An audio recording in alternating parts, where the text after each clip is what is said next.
All right, welcome. This is the Uncivilized Art podcast. I'm your host, Bandit Haze. No, I said my intro wrong. Damn it! I'm your host, Boomer Hazan, but I go by Bandit Haze in the online space. And this is the Uncivilized podcast where we talk about geek and internet culture. Today we're going to be talking about The Boys, specifically The Boys season 4, but blanket spoiler warning for everything The Boys, really.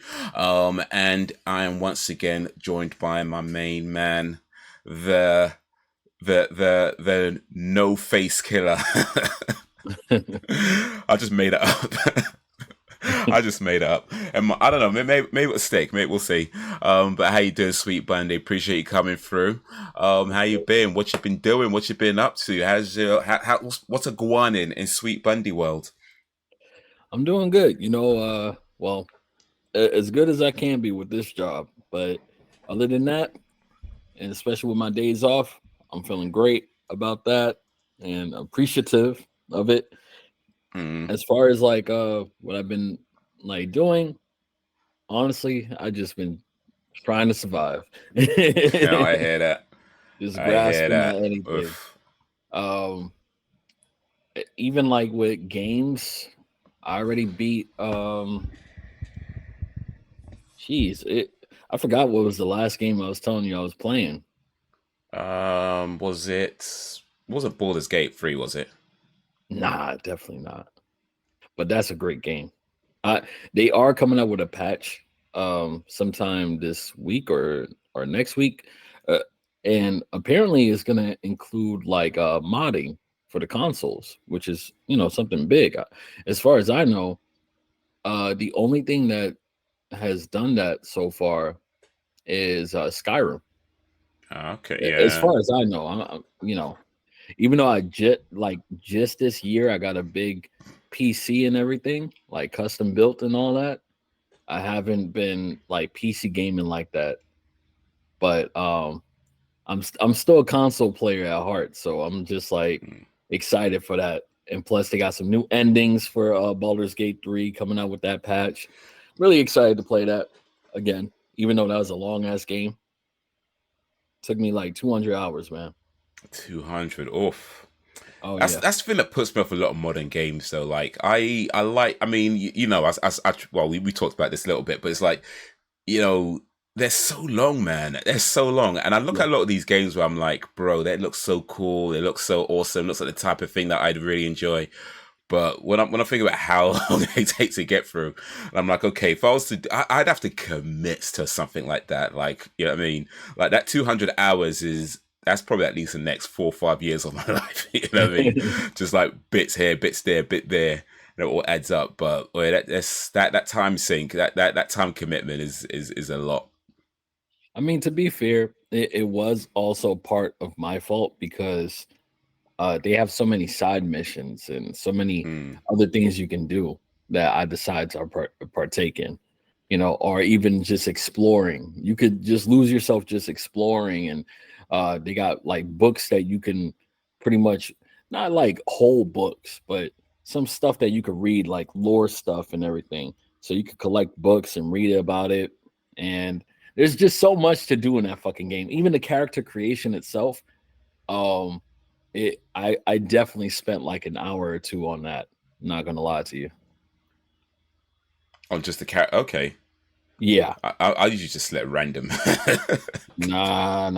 Just Even default when I was a selections. kid, I always loved doing character creations in games. You give me a good character creation, I'm gonna spend my time on that shit. You Um, know, sorry, Go let ahead. me interrupt. No, yeah, no, I was just going to say that there was a game back in the day that did spend many hours on the character creation, which was uh WrestleMania 2000 on the Uh, N64. I spent hours upon hours in the creator wrestler mode, and I remember mhm. like creating, because like, of course the game comes out, it's got its roster, right? But as you're watching, WWE, well, WF, it was called, as it was called at the time, new wrestlers are coming in but that aren't in the game. So like Mhm. I was trying to recreate those wrestlers. I remember trying to create Rey Mysterio, trying to create, was it Rey Mysterio? I can't remember. I think it was Rey Mysterio. Rey Mysterio might be one of them. I can't remember, but definitely. Kurt Angle's one that I tried to recreate, and to varying degrees of success, because of course you go through the moves and not all the moves are quite what the wrestler actually does. But yeah, Mhm. I'll go through everything and like meticulously try to get as close to the real life wrestlers. But yeah, that was my creator character moment. Just the WrestleMania 2000 on the N64. That took up all my creator character energy, because after that I just haven't bothered. Just like, yeah, random. I'm good. Maybe cycle through a few options in the beginning. Yeah, whatever's in the first three options. Yeah, I'll just take that. I mean, that reminds me of with WWE 13, right? I that game I was playing off and on for a decade, right? And I was I love creating the characters, and back then, with the 360 and the PS3, I'm not too sure about the PS3, but I know for the 360 you could add your own custom music. You just Oh yeah, yeah, download yeah. it to your Xbox. So I was having, choosing the songs that I want for my created characters. Unfortunately, Microsoft decided, okay, it's been long enough. We're going to shut down this marketplace. So no more Xbox 360 marketplace. And they released an update. Somehow that update messed with my save data. And Oof. I wasn't able to copy anything. I was only able to record stuff prior to everything happening. I recorded some characters of how they were created or whatever. So I could start over someday if I wanted to. If I was really, really fucking dedicated, I could start over. But again, this is over the course of 10 years. Maybe Yeah, even more. yeah. Even up to this year, I was doing stuff on that game, creating new characters and adding their fucking music, and then creating the attire, like designing the attire too, creating their fucking signs and the custom Titantron, so you can make like a little video that plays when they're coming out. Yo, oh my god, just thinking about that every Yeah. time, it breaks my I know fucking that heart. feeling, bro. I know that Breaks feeling my all too fucking well. I heart. mean, I have an experience with that, not so much with gaming, but I do have a similar experience with that. But it is one of the problems with everything being online, and Yeah. services that are managed through servers, whether it's Microsoft or whoever.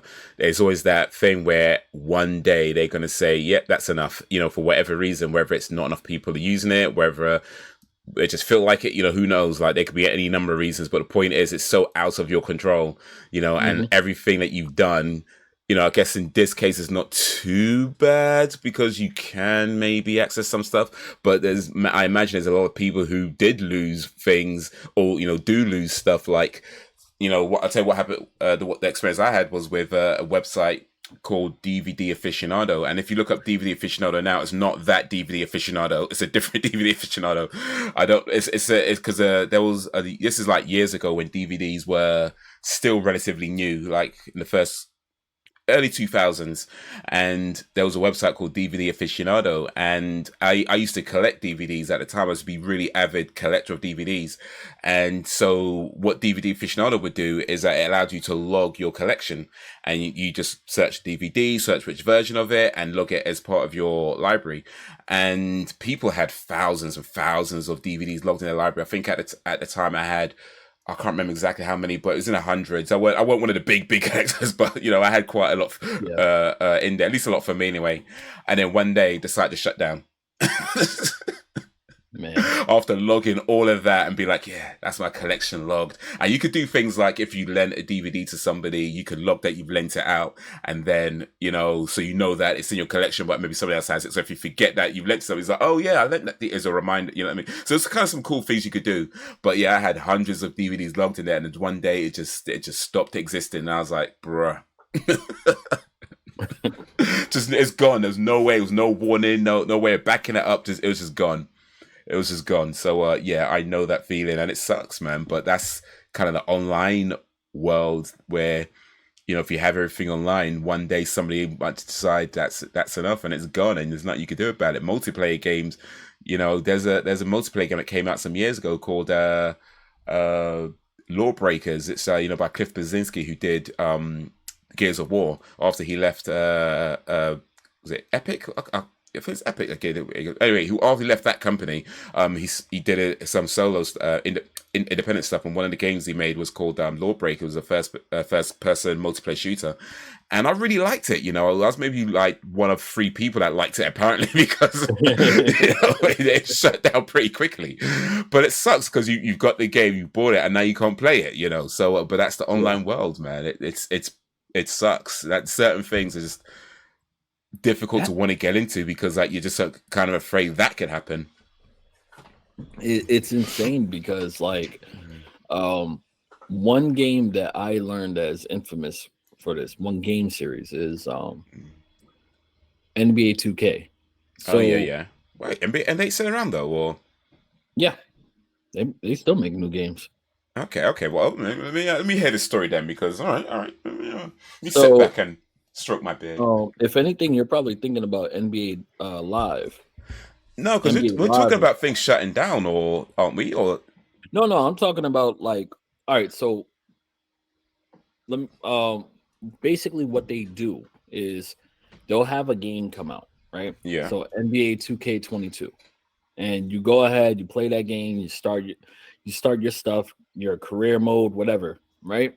Yeah. So then NBA 2K23 comes out, the next one. Now you don't have access to the previous game, but limited. Okay. Stuff. Now you could say, all right, well, that just means like the online stuff is gone. That's the problem. A lot of stuff is connected to online, even if you're not doing the multiplayer stuff. What I'm talking about specifically is what I went through, where I did 1 or 2 whole NBA seasons, switching, seeing I loved seeing people switch teams and everything. I'm not even a big sports guy, but I love seeing like, oh yeah, I remember that motherfucker was on my team, now he's on that team, and just getting the championship, all the stats, everything you've done all that time. And I would play full length games, so it takes a long fucking time to get to that point. Only for them to be like, all right, now you can't even access that, even though I wasn't playing online. But career mode is connected to online play. So once the servers are down, you can only play like arcade mode, if anything. So fuck your created character, fuck all the stats. You can't even look at the stats, And then the person that was getting me into the game, he's like, man, why won't you get the new game? I'm like, why the fuck would I get the new game at this point? They wasted my damn time. Yeah, it's just too much starting over again every time. Anytime you start the game, it should say, hey, enjoy this while you can. That's literally it. Yeah. Next year we're gonna delete it all. Upgrade this and you ain't got nothing. It's disgusting. Like, I can understand the online part, sure. But if I'm doing career mode, like for me, if I'm doing career mode, let me keep my shit. I already put all this fucking time into it. Let me keep my shit and take away the online. I don't care. Fine. It's fine to take away the online. I'm against it, but whatever. Yeah, I'm just thinking about like if I didn't have access to all that shit for WWE 13, for example, then like I wouldn't have played it for over a decade. It would have ended right there the next year. I mean, I'm sure it's not hard for them to be able to just carry over people's like status and stuff like that. Like, I'm sure they can do that. So it's got to be a deliberate choice not to. You know what I mean? Like that. I mean, look, I'm no gaming developer expert guy. I don't know the ins and outs of how these things work. So I'm sure it's not as straightforward as just pushing a button. But at the same time, for people who make these things, surely they know how to transfer something from one thing to another, right? Like it feels like that. Honestly, you gotta think about it like this. Even if you're not into game development, it's just common sense. Like the fact that they're releasing a new game every year. All they're doing is copy and pasting a majority of it and then doing little tweaks and updates and everything. Sometimes they do a little bit more work than usual.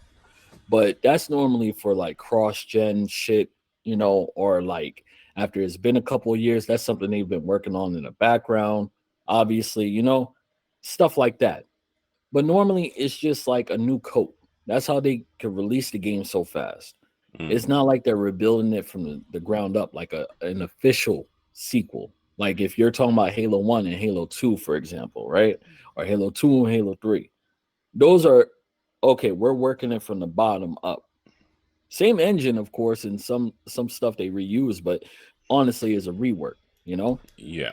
These games that release yearly, they're just copy and paste. So they could Yeah, easily for carry sure, over for to, sure. but honestly, it's just about, hey, if we did that, then you would just keep more a majority of your stuff. You wouldn't have anything to strive for. You wouldn't give us any money. So that's all it's about. It's about Mm. money. Yeah, And no, of course, yeah, yeah, all that almighty dollar. yeah, Bruh. But yeah, and I mean that's one of the reasons why I don't even bother with a lot of the yearly release games, whether it's FIFA or whatever, or any games that even like WWE, they went yearly for. I think they still are actually. It might be yearly releases uh-huh, for a while, and it just doesn't. I mean, not right. It's not that I never ever get them. I just wouldn't get them yearly. Like I might get them once, and then it'd be at least 3, 4, 5, 6, 7 years. You know what I mean? I wouldn't get them yearly because the difference from one year to another is so small. And it's like it's a whole new money, a whole new full price game for surface level changes. Not even, or sometimes not even surface. It's just like basic like tweaks. Oh, then there's a new player and he's on a different team and or something like. It's like that's what you're paying. That's a whole another £60 or whatever it is. You know what I mean? It's like come on. yeah, So yeah, I've managed to stay clear of any game release, even like Assassin's Creed. They were yearly for a while, and Tony Hawk's Pro Skater, they went yearly for a while. But yeah, any series of games or even movies, I'm as well, like that just get a new, like Saw, for example, the Saw movies. There was a point when they were coming out every year, and I was like, no, this is I'm not doing it. I'm not investing. I mean, I might actually go back and watch some of the Saw movies now that the whole thing's, well, I don't know if the whole thing's done. They just released a new one last year, whenever it was, but I might go back and watch those. But aside from that, I don't. Yeah, I'm not trying to be in that every year new game, every year new game, every year new FIFA, and you're just playing the same game with minor difference. Nah, that's bun that, bun yeah, that. yeah. But I will say, like for WWE, they do add a little bit more. Not too Okay, much, fair enough. not crazy enough, but definitely not worth full price. Like I would never pay full price for um the wrestling games, even though I do want to get back into them. Like the Mm. one that I got back into was just last year, actually, the last year game, but they had it on a big sale, so I got it. I wasn't like even like this New Year one. I just got it because I saw like it was on a good sale. So it's on a good Mm. sale right now, and I Oh yeah, got if you it. get a good price for it, then why not? But Yeah, other but than as that, so far I as full allow it, price, allow it. hell no, makes no sense.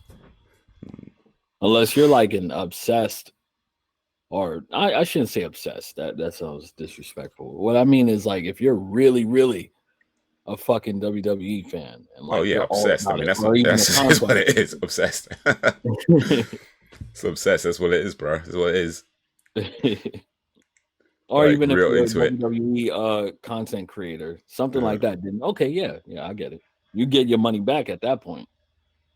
by the way, speaking of WWE, I mean, you could tell. I mean, might tell got the WWE in the background there. Yeah. Let me tell you a story real quick. This is an interesting story for me anyway about how I got this. It's actually a promotional cardboard for 2K. I don't remember which one. 2K12, 30, something like that. It's behind the shelf. um, but the way I got that. So when you go into shops, they have these like big promotional cardboards on the floor sometimes, right? That's what that is. Yeah. And what happened is the blockbusters nearby me. Well, all blockbusters closed down, but this this one was when they were getting ready to close down. They was of course just selling off all their DVDs and whatever at low prices. So I went in there with my little brother and we're just kind of looking around, see what they got. and picked up a few. I can't remember what I got, but I picked up maybe a few DVDs and some other stuff. And then I saw this, and so I just said to the lady, "How much you want for this?" And then she was like, "Just take it." Just all right, cool. So yeah, that's why I got that. I mean, I'll probably build up the story more to make it sound more exciting. Actually, it's cool for me. It's a cool story for me. I mean, maybe it's not cool. Now that I'm saying, I'm thinking it's probably not cool for anybody else. It's a cool story over here. All right. But yeah, as for myself, I mean, like I said before we start recording, I finally got through every episode of The Walking Dead seasons 1 to 11.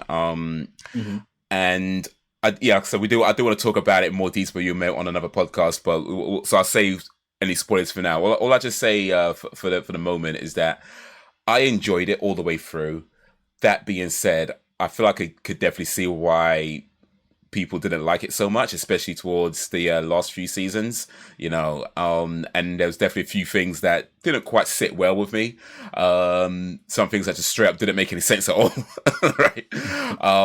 But overall, I just kind of felt like it's enjoyable. They still got good stories, really still got some cool characters. Probably should have ended probably around about season 8, 9 maybe, but it wasn't bad. It was still enjoyable, but yeah, I'll say I'll stop there for now because I'll avoid spoilers. But I liked it, but I could see why some people didn't. What else I've been doing? Yeah, still just playing some games where I can, like the cheaper games. So Grand Theft Auto 4, playing that. Not Halo, Super Half-Life. I've been playing a bit of that. Played a game called what was it called again? I don't remember. Hyperlight Drifter, I think it's called. And it's one of these games where, Epic Games Store give you a free game every week, right? Yeah. And so I used to go on Epic Games Store every week and just pick up whatever game they had free, just add it to my library, right?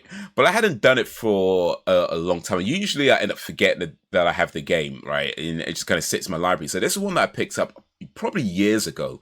And I was just on the Epic Games Store looking around. And I was like, oh yeah, I've got this. So I just thought, let me try it out. And I was kind of thinking, yeah, I'll maybe play it for a little bit. I've got a little time. So let me just play it for a little bit. And then, just leave it there. I wasn't thinking I'd like it. Well, not so much I wouldn't like it. I wouldn't necessarily don't think I'd like it a lot, which is what ended up happening. I ended up liking it a lot. It was a really cool game. And I played about an hour of it so far. So I'm still probably near the beginning. It's an RPG game, so I'm still relatively near the beginning. And there is a story, but it doesn't tell you the story. Like there's no dialogue. When you speak to people, they just like kind of mumble this kind of just makes some noise and no words spoken and no words on screen to read. It shows you sometimes it shows you pictures of things which you try to get some kind of story from. But so I think what I'm supposed to do is find, I guess, a monster boss type character, which I haven't got to yet, but I'm kind of working my way to that, and then defeat it, I assume. But yeah, it's just a pretty cool game in terms of like how it was built, the way it controls, the kind of action, the fact that it doesn't tell you anything, but it's not terribly difficult to kind of figure out what to do. I mean, by the way, it does tell you some things in terms of dashing and the kind of that kind of thing, but it doesn't tell you anything in terms of like what's going on in the world. It just kind of lets you figure that out through the actions and the pictures that come up. So yeah. Pretty cool game so far. So yeah, shout out to Hyperlight Drifter. Even though I probably got a game for free many years ago, forgot about it until recently. But yeah, there you go. It happens sometimes. What I respect about that is like, even though they have free games, sometimes they'll have like a good free game. Yeah, for and it's sure. Not like once in a blue moon. It's kind of quite often actually. Yeah, like I remember like they had GTA 5 for free one time on that, which I picked up from there. Although I actually already had GTA 5. I had already on PC for Steam. I just thought, yeah, it's free. Let me just take it anyway. But yeah, for sure, they definitely do have some big hitters on there. And it's one of these things where you do it for a while and you don't always remember to go back. But yeah, if you can remember to go back every week and check what they got, you could definitely get some big heavy hitters on there from time to time and some generally just good quality games anyway. Yeah. So yeah, shout out Epic Game Store. But yeah, I think that's pretty much mostly me. Outside of that, just working and life stuff, and learning more about gardening and plants. And I mean, I grow plants. Well, I've grown plants. I won't say I grow plants. I have a bunch of them, just the one. But yeah, I'm trying to learn more about plants, in particular fruits, vegetation, and growing those. Learning more about composting. And how to do that. It's not hard to compost. A lot of these things aren't necessarily hard. It's just getting the right equipment. And even though like my garden's not big enough to grow enough fruits and vegetables to feed the house for it's not that big, but it's not really about that. It's more about knowing stuff and knowing how to do stuff and knowing that I can do things. And one of the things that I mean, and this is so off the topic in terms of gaming and geek. Well, maybe it's not. Maybe it's not, actually. Maybe it's not. But I do feel like for those of us who live in a city, it's very easy to become disconnected from nature, and you live in a city long enough. I mean, London's probably one of the most green cities in the world in terms of like, we've got a lot of parks, and you just walk down the street, you see trees, bushes, stuff like that. So it's not too bad. But in terms of just like living in the city, like if you think like back in the day when people would like grow their own vegetables all the time and hunt their own food, like we've become very disconnected from that. And I don't plan on hunting meat anytime soon. But well, I mean, maybe. Never say never. Never say never. Right. But for now, it's like learning how to grow strawberries. I feel like that's a cool thing. Even though I'm not going to grow enough strawberries, I won't have the space to grow enough strawberries to like, feed myself for the whatever. But, if I can grow through strawberries, that's a cool thing to know how to do, right?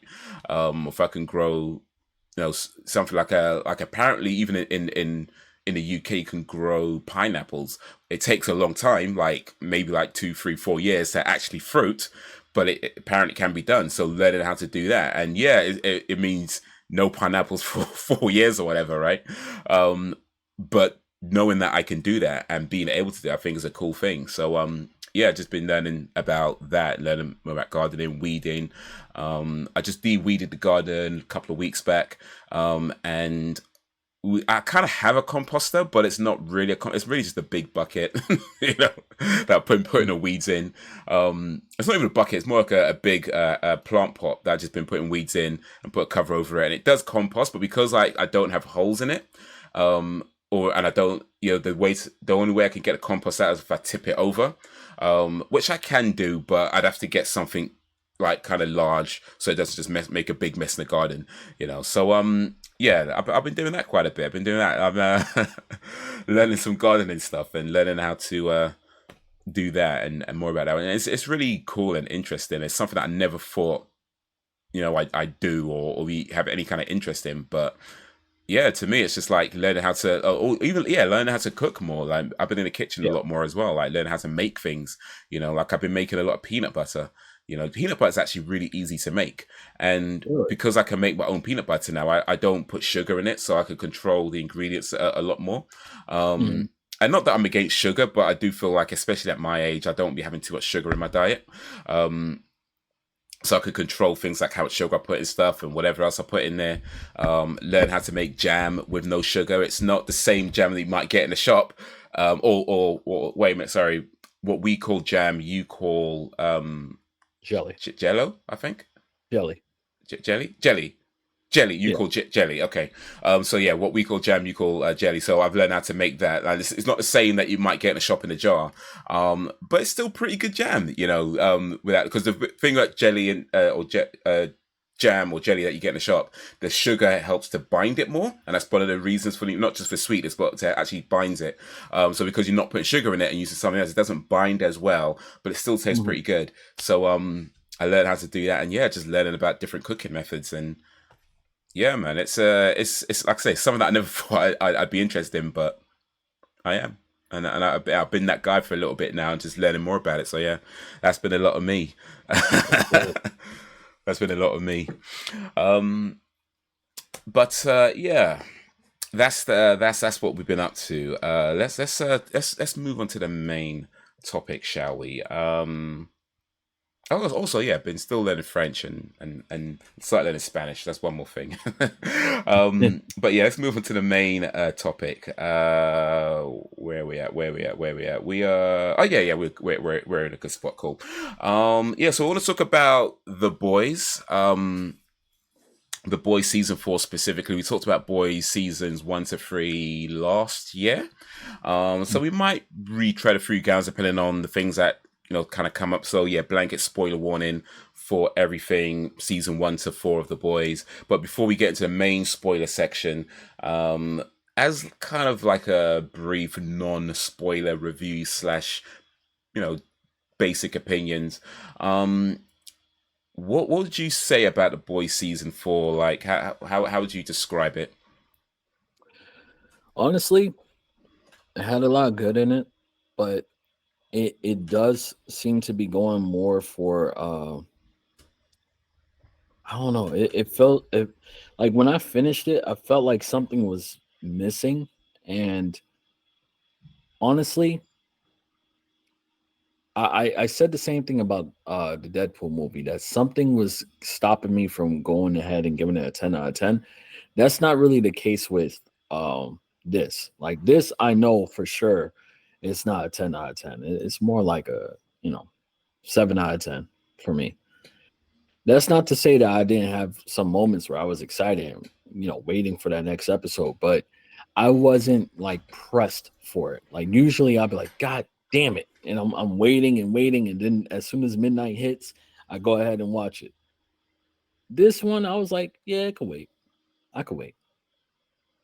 And I think that's just because of a lot of shit that was going on. It's like sometimes they'll be hooked on a certain plot, and then it goes into this other plot, and it's like I don't give a fuck about that story. And of course, I'm gonna talk about it once we go into the details about which is which and why. But there's certain things in this that I'm just like, I do not like this. I don't like this. I do not care about this. I don't want to know about this. And yet, you got to sit through it. Of course, you could skip forward, but I don't want to go ahead and miss out on the details. Because what if the story does, if I give it a chance, what if it does turn into something that I like? So I give it a chance. Because I didn't hate it. The shit that I did hate in this, it didn't last long enough for me to go ahead and be like, all right, I gotta skip forward through this. But there were a few things I hated in this season. Um, I, you know, I think a misconception too is I know I had to tell myself that a lot of extreme shit that is going on, it's been going on for a while. And, it's like you got to up the ante sometimes. And then also, the comics are way worse as far as like the extremeness of it goes. So anytime they're being extreme, is not so much as them trying to go ahead and just push people's buttons or cross the line for shock value. They're being, loyal to their roots, the source material. Mm-hmm. But fuck, that makes me not want to read the comics now. So yeah, in short, I'll just sum it up sweet. Um, Good season, but disappointing. Okay. As myself, I would say that as a kind of non-spoiler review slash opinion type thing. I mean, overall, I enjoyed it. I don't know if there's anything I say I hated. Um, I'm not even sure there's anything I can strictly speak and say I didn't like. Actually, I mean, oh well. Let me take that back. There's I was definitely about things to I don't like, or things that I'd rather not be in my eyeballs. But in terms of like how it told the story and the characters and things like that, like yeah, I was pretty on board with it. I mean, I would say that there was things that I heard before because I did wait to watch it. I waited till all seasons were also all episodes were available to before watching it, and I've heard people say things about Actually, what? Let me say it for another section because that might be a bit of a spoiler. But there's things that I heard about it that when I watched it, I didn't think were all that as it was kind of made out to be. So but yeah, in short, I enjoyed it. Yeah, definitely a couple of bits where I was like, you know, like, Yeah. all right then, that has happened. All right then, yeah, that's happened. But yeah, no, I thought it was a pretty good season, and I feel like it was a pretty decent setup for the next season, which is due to, well, as they've already said, it's going to be the last. So be interested to see how it all comes to an end for season 5. Um, but yeah, now that we've done that, let's get into some spoilers, because yeah, there's a lot to be said about this. And so yeah, here's your official, well, third or whatever spoiler warning. This is where we are getting into it. So if you've seen it, cool. If you haven't seen it but you don't care for spoilers, cool. If you haven't seen it and you do care about spoilers, well, you've been warned. All right. So here we go. So what? Yeah, let me just say this first of all, real quick, because like I said, I waited till all episodes were out before watching it, and I'd seen things on like Twitter where people saying it's really gruesome, really gory, and things like that. And yeah, there was definitely some gore in there, but it wasn't that gory to me. Like, and maybe No. that's just, maybe I had the expectation of, in my head, of something different. And you know, I've watched quite a few horror movies that are quite gory, so maybe my view of No, I what mean gory is they've is kind of had way different anyway. more gory stuff in the previous seasons. I This thought one, so as well. Yeah, yeah. like it seemed pretty tame as far as gore goes. Like it had some moments for Hmm. sure, but overall it didn't seem so. Yeah, for me it just felt a bit tame as far as the gore goes, as far as kind of gory scenes and the gruesome stuff goes. Um, but yeah, I don't think it was all that. I mean, but yeah, I did like the gore that it did have. I kind of wish they showed more of it, Yeah. especially like, when Homelander goes to his lab, and Yeah, he and I just felt the same brutalizes way. everybody. You don't see none of that at all. Yeah. You just see the aftermath. And I know sometimes that could be an effective way of telling a story, but I just felt like they did that a little Not bit for too this one. much. Yeah. And sometimes you want to see it. I get sometimes Yeah. when you don't show it, it could be cool. And I say you always have to show it. You don't always have to show it. But I felt like this one, This was the one. yeah, I would just say it. Like the one with Butcher, where he blacks out and then he wakes up and that guy had the big thing around his neck and Yeah, he was all that blown one up. was fine. That made I say, sense. yeah. That, But with the Homelander shit, I feel like they needed to really show it, yeah. because that would have been more traumatizing. This way we could actually see him like reacting as he's doing it. Is he having and that would have been the perfect opportunity for Anthony Starr to really tell another story like he usually does when he's acting, to show through his face, am I enjoying this? Am I actually helping myself? Because yeah, that scene where he's in the elevator, that's cool and all, but that could have just been the cherry on the top of a more grand performance. Because it's not so much as we needed to see the guts, it's more of like seeing him go through this moment, because Yeah. it's traumatic for him. You could even see where he's like having little flashbacks, and they don't do like, yeah, sometimes they'll show like a little cut scene, like a little cut, I mean, and that's good. And that was good how they did it. But even without them cutting to like the child Homelander, you got to see his expressions, because Anthony Starr is such an amazing actor.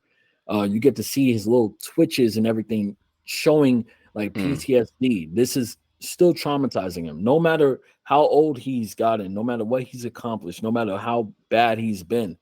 He is still that hurt kid inside, and he can't get over it. So he's trying everything to get over that, to overcome that. And I just feel like they robbed us of that moment to experience that with that character, but yet we could go ahead and see Butcher's asshole. So let's take that as a segue to talking about Butcher's arsehole. So I remember you said something about sort of more male nudity in this one, and I guess yeah, is a bit more male nudity, but was that a specific thing you were referring to when you said that? Like, Not just but that. I mean, that was like a brief thing where it's like, yo, what the fuck? But they yeah. didn't linger on it. If they lingered on it or showed it repeatedly, then I would have been like annoyed. I was more annoyed about the fucking duplicator guy, right? Oh yeah, yeah, yeah, yeah, yeah, yeah. Um, it's Yeah, there's like dick out and everything. Yeah, and we're talking about multiple guys. Even at one point, he's fucking eating his ass out, right? Yeah. And then it becomes a part of the plot to where like, oh, this is how they defeated him because he had pink eye from Oh eating yeah, ass. yeah, yeah. You gave yourself yeah. Like, what the fuck? And you know it, and that's what saved him. They could have died. They could have died, but just because this guy has a fucking fetish for eating his own ass, that saved him. And that's what I'm saying. Like, you know, comedy or even black comedy and everything that's cool and all, but there's a time and place for everything, Mm. you know. And I really wish I could talk about this movie that came out in like 2010 called Super with Rainn Wilson, Elliot Page, before their transition, Liv Tyler, and Kevin Bacon. I'm not going to go into details about it because a lot of people haven't seen it. It's one of those indie films by James Gunn. And it's I tell people that's my favorite movie, right? That's my favorite movie of all time. I'm not saying it's the best movie, it's just my favorite. Yeah, yeah. That movie is a dark comedy, it's a black comedy, and they have moments where they play it serious, they play it emotional, and then there's even this one scene where you don't know if you should laugh or not, and I love that. With this, it's like the fucking comedy is so ill placed sometimes. This was not the time to fucking, oh, let's go ahead and get them out of this mess by this mess. Like, no, that was fucking stupid, childish, and just fucking annoying, boring. Mm. Yeah, and I Granted, remember that I'll bit, give and them, that. huh? Oh, so yeah, I was just saying. No, I remember that bit, and that. Yeah, that I guess that bit didn't stick too much in my head, mainly because, yeah, the resolve did feel a bit weak, you know, about whole pink eye Yeah, thing, and it's like I get it, of course, that's a thing that can happen, but yeah, it did feel like a bit. Really, is what you're going with, you know, like out of all the things you went with that, yeah, and I wasn't sure yeah. that resolve The, worked for this situation. the only thing I give them props on is the fact that they didn't make it a pointless scene to just throw it in. But still, it was weak. Weak to even, you know, have that in the first place and then use that as a plot. You know, you wanted to, it's like somebody wanted to include this scene, and to me personally, if I was in the writing room, I would think that this person just has a fetish, because a lot of people with fetishes, they put it in their art, Hmm. and they try to say, oh no, this is art, or oh no, this is a joke.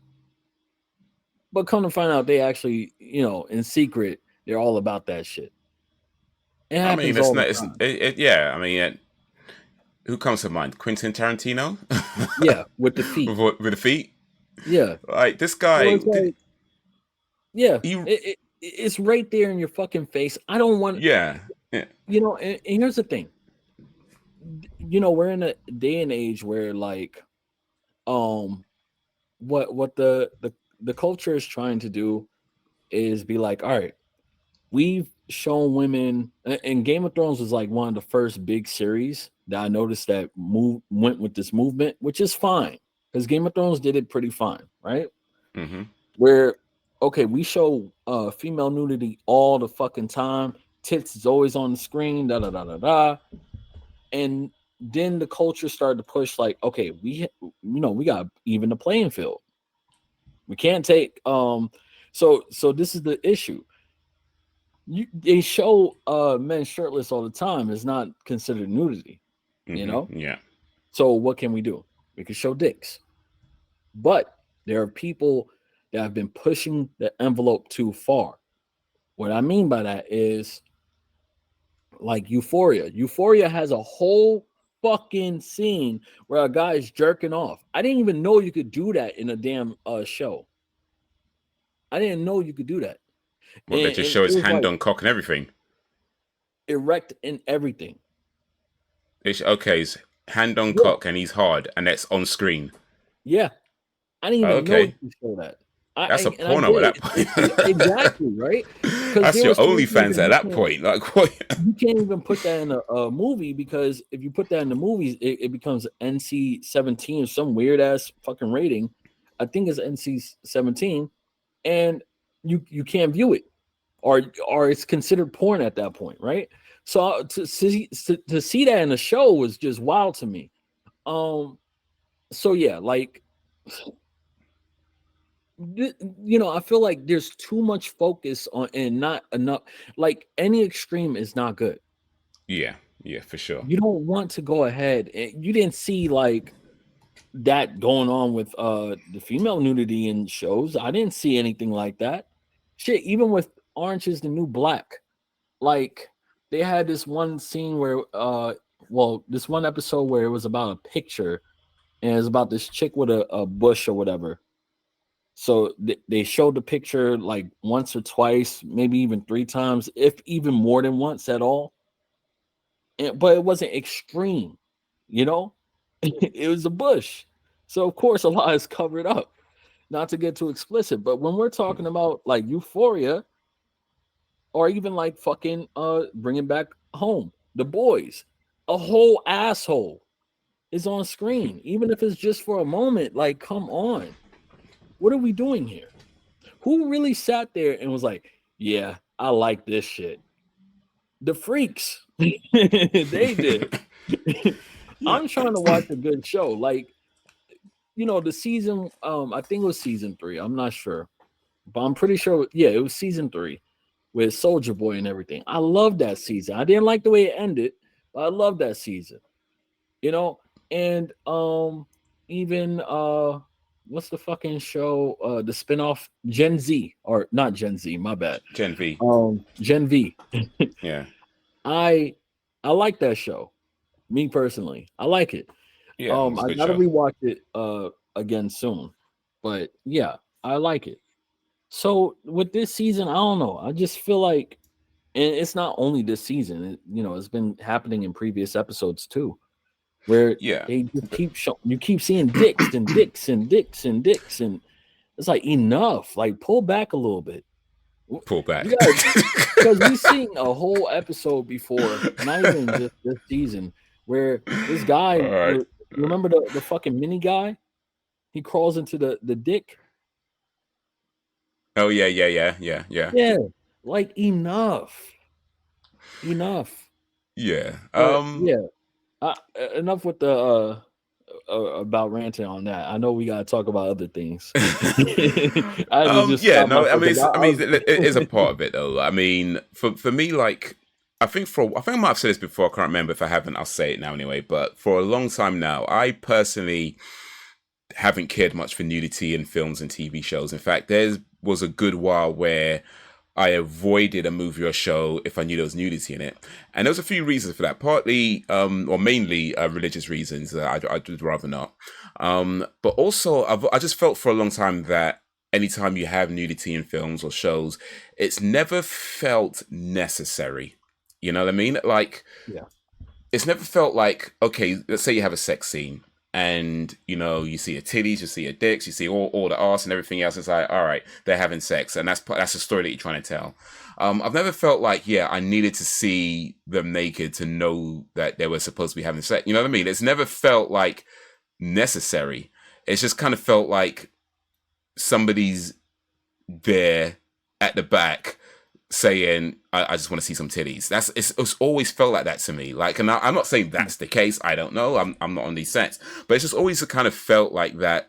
There's somebody, some producer, some executive somewhere saying, I want to see some titties, get naked, and that's why it's there, because it's just always kind of felt pointless. And even sex scenes themselves often feel pointless in movies and shows. Where it's kind of like, why am I watching this? What is this? What is this telling me about the story? It just feels so unnecessary. So personally, I've not cared for it, and like I said, I've avoided a lot of shows if I know that it was there. This was clearly an exception, right? But yeah, even in previous seasons, I've kind of, okay, there's some nudity in it. It's there. There's some dicks, some arse, some tits, But yeah, even in this show, I've never felt it was necessary. They've told a good story and they've had great characters and things like that. But as far as the nudity goes, I've never felt it was necessary. And this season, same. Like, I've never felt and to the thing about okay, yeah, there's maybe more male nudity than female nudity. I mean, I get it. I get it. Okay, like you say, even the playing field and all that. Kind of is what it is. But I don't know. Have they showed a woman's arsehole that close up before? I don't know. Like, if we go with even the playing field, like, but I mean, it is what it is. If I they mean, did, if they did, forgive me, because it's probably because I feel like something happened like that in Orange is the New Black. I feel like that might have been the case, but I don't remember. So You know if what I, I do? I Oh, don't want to sorry. come Let off me to cut you off. hypocritical My about bad. it. My bad. No, go ahead. But just something that just came to mind that this is like I do kind of wonder about some of these shows. Like Euphoria, I believe, has a mostly younger cast. Is that right? Like sort of 20s. Is that right? Like early 20s, mid 20s.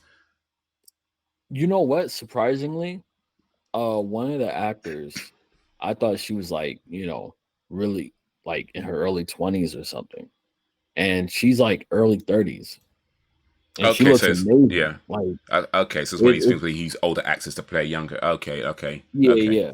But I don't know if that's the case for all of them, you know? Yeah, because I do kind of think about that. Like, I mean, yeah, I guess if if the person is older and they're just playing somebody younger, maybe it's a bit different. But when you have somebody who is actually 20, actually, 18, 19, and they're in a movie and they're naked and, like, I do kind of wonder, like, is that really their decision? Because at that age, you're trying to you're trying to get into the movie business, you're trying to get into acting, you're trying to get into all this stuff, and you're hearing all these different things about what you need to do and what you shouldn't do, and blah blah blah, and this that and the third.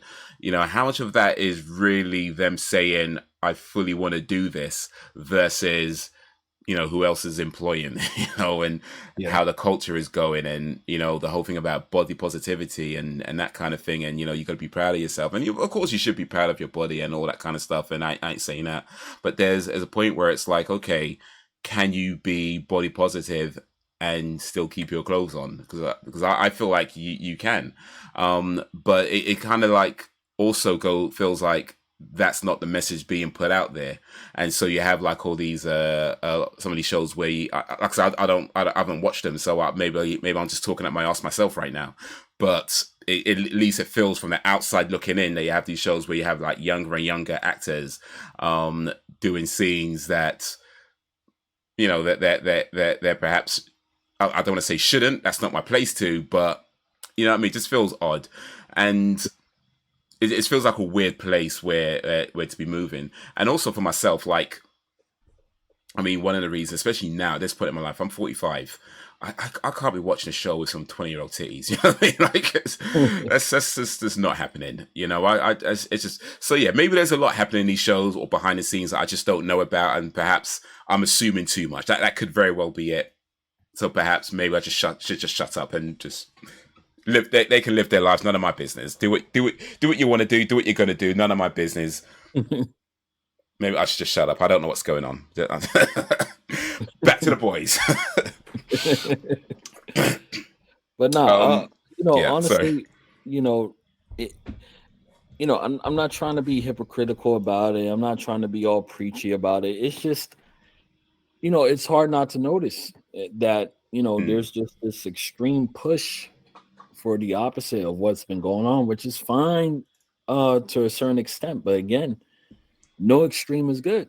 And that's my biggest complaint about it, honestly, about that whole thing. It's not just the boys. The boys is just, one of those things where it's like, yo, let the fuck out. And then anytime when you say something about it, people that defend the show, they just be like, oh, you're being homophobic. And it's like, it's not even about that.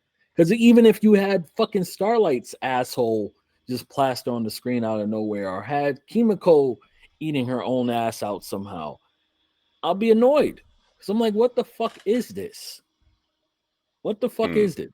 I want to get to, how come I get to see all this other crazy shit, but I can't see more of Homelander or even the Gen V characters and all this other shit that I'm actually interested in? Because, Yeah.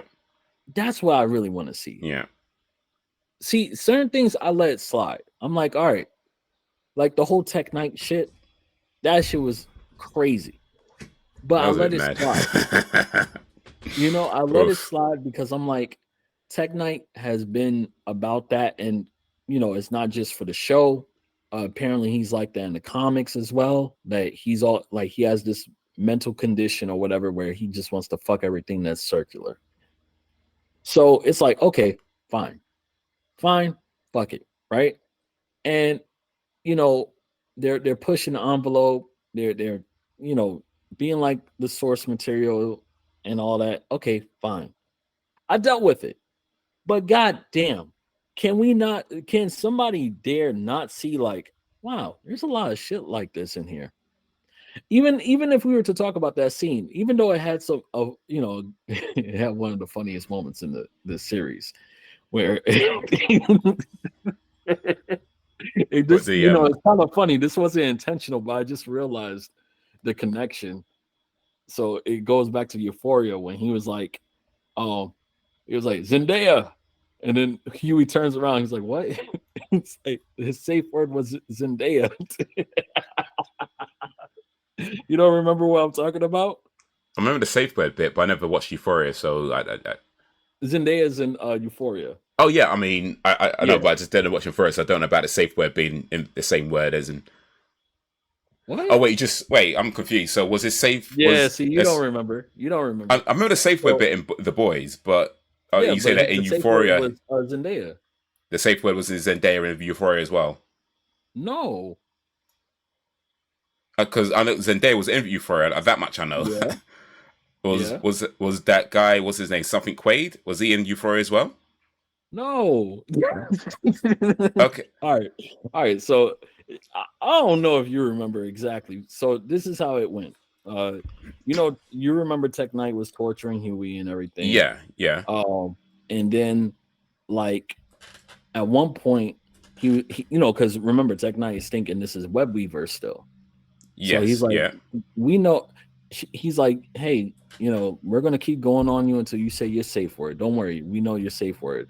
And Huey's Yeah. trying to remember the safe word, and that's when eventually Tech Knight finds out that it's Huey or whatever. So skip forward. Huey's escaping. Tech Knight just got killed by his butler, and then his Yeah. butler was like, the safe word was Zendaya. Yeah. Yeah. Okay. Yeah. And just because. Okay, so I think I got what you're saying because we were talking about Euphoria and Zendaya Yeah. was in. Okay. Okay. So I thought Yo. I was thinking like something. Ben. All right. Yeah. It was okay. It was just because we were talking about Yo. Euphoria. Right. Gotcha. Gotcha. Yo. Gotcha. It's all right, son. But yeah, that scene I didn't have too much of an issue with. I mean, that kind of made sense for the show, that whole kind of torture scene, and then with Ashley Exactly, telling right? up as well. But even Um, then, I and they cut I it off will say before this. anything too mad happens anyway. So I did not like I, I feel like this show does too much like, hey, here's this traumatic disgusting thing. Ha ha. Ha ha. And what I mean by that is Huey is being sexually assaulted. He's being kinda. sexually assaulted. Not even I kinda. mean, Just no. Well, you have to remember that he thought he was Tech Knight. I mean, he thought it was a web weaver, so he thought there was a yeah, but consent in there already. I'm not saying that Tech Knight is just, you know, purposely well, actually Well, no. Remember assuming he Web Weaver would have consented. I no, don't know. Did remember Web he Weaver was would have consented? yeah, but that doesn't change the fact that Huey's still getting sexually assaulted. Right, but he's there under false pretenses. Like, But remember, Tech Knight was going to cut a hole into him and then fuck that hole. yeah. So I Well, it guess doesn't. I mean, I no, yeah. From Hugh's perspective, it's traumatic. I ain't saying that. I get that, Okay. but I don't. Can you call it sexual assault if Tech Knight was under the impression that he was somebody else that consented to it? Yeah.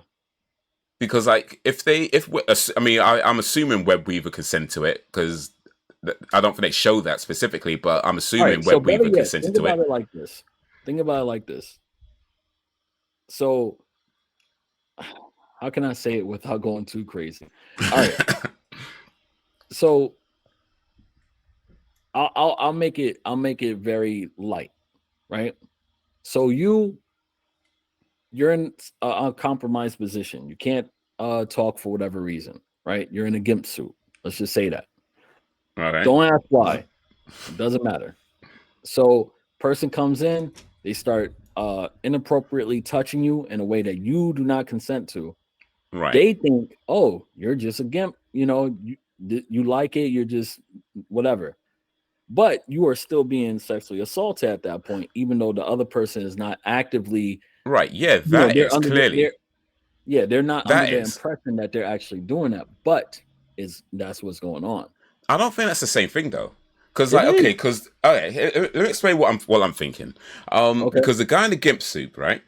Just because he's in a gimp suit and somebody else comes in and they assume, oh, he's a gimp, he must want it. That's an assumption being made. They haven't actually made an agreement. The person's assuming that he must be, oh, he's dressed a certain way, he must like a certain thing. That's an assumption, right? So that is a clear assault, sexual assault, or sexual misconduct, on that person. But in this case, assuming Web Weaver had consented to what they were about to do, and then because Huey came in and usurped Web Weaver and dressed up as him, and then Tech Knight is under the impression that's Web Weaver, because at this point he doesn't know that it's Huey just yet.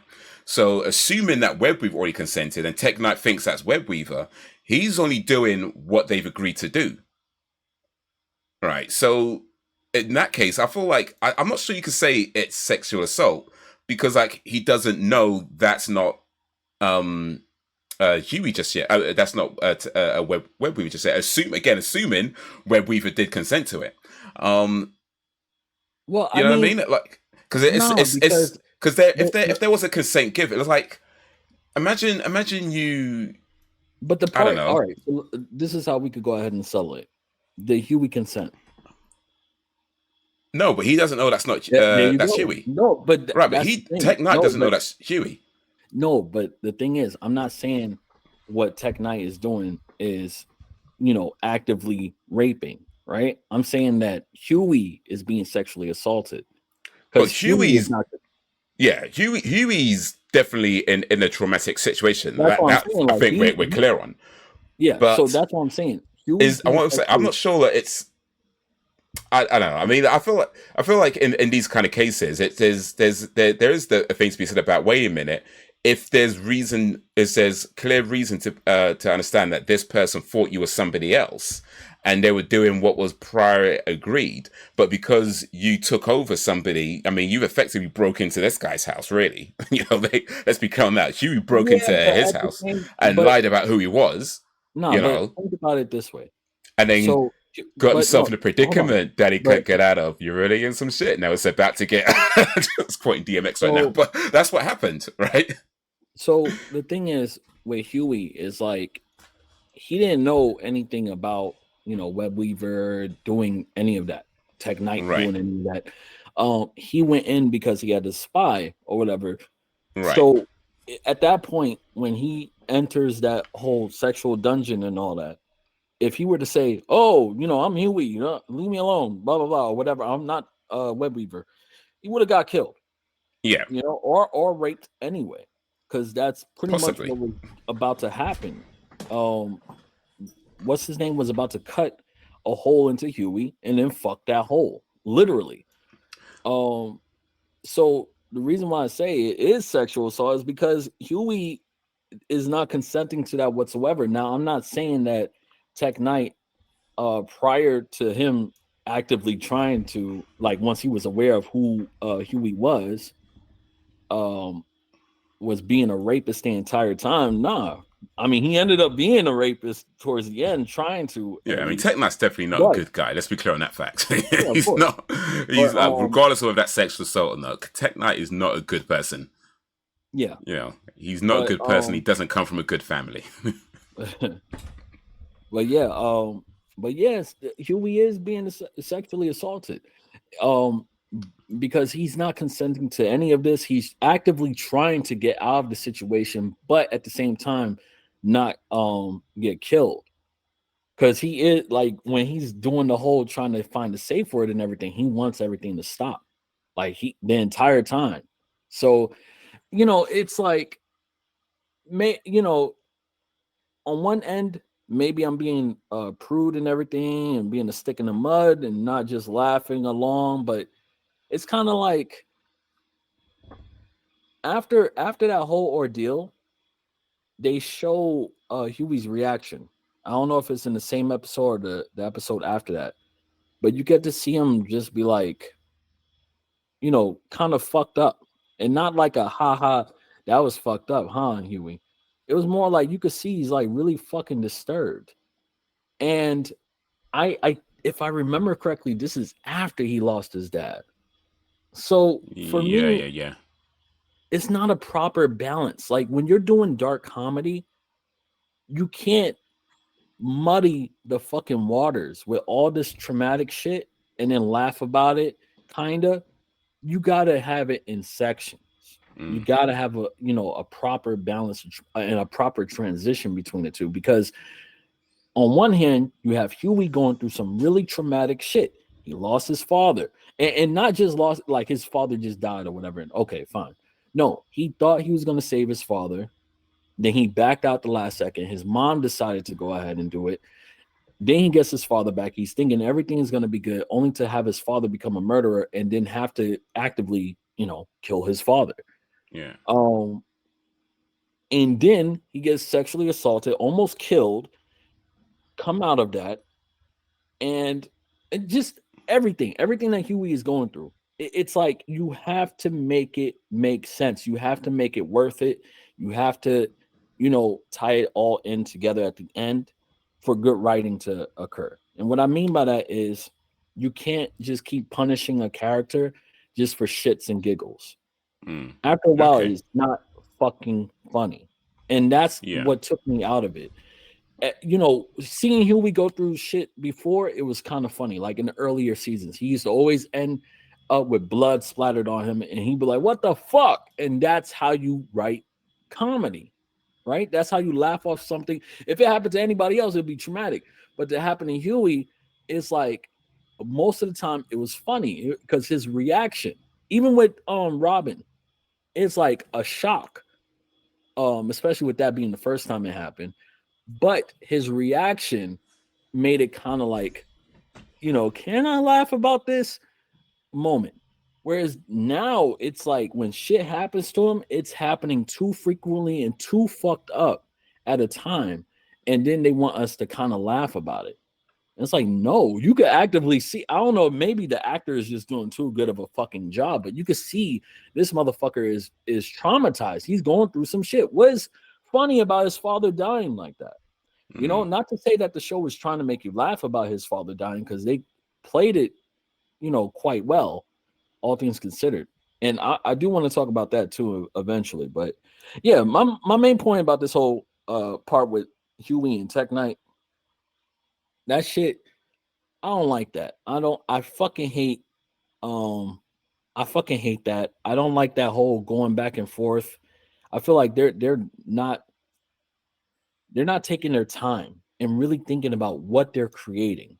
And I'm not talking about, oh, they showed something that's changing the world. No, what I mean is you're writing a story. What story are you trying to tell? What are you trying to convey here? What's the point of it? How does this lead into the grand scheme of things? What is this going to do for the character going forward? Is Huey going to learn from this? Or is this just a running fucking gag that fucked up things happen to Huey?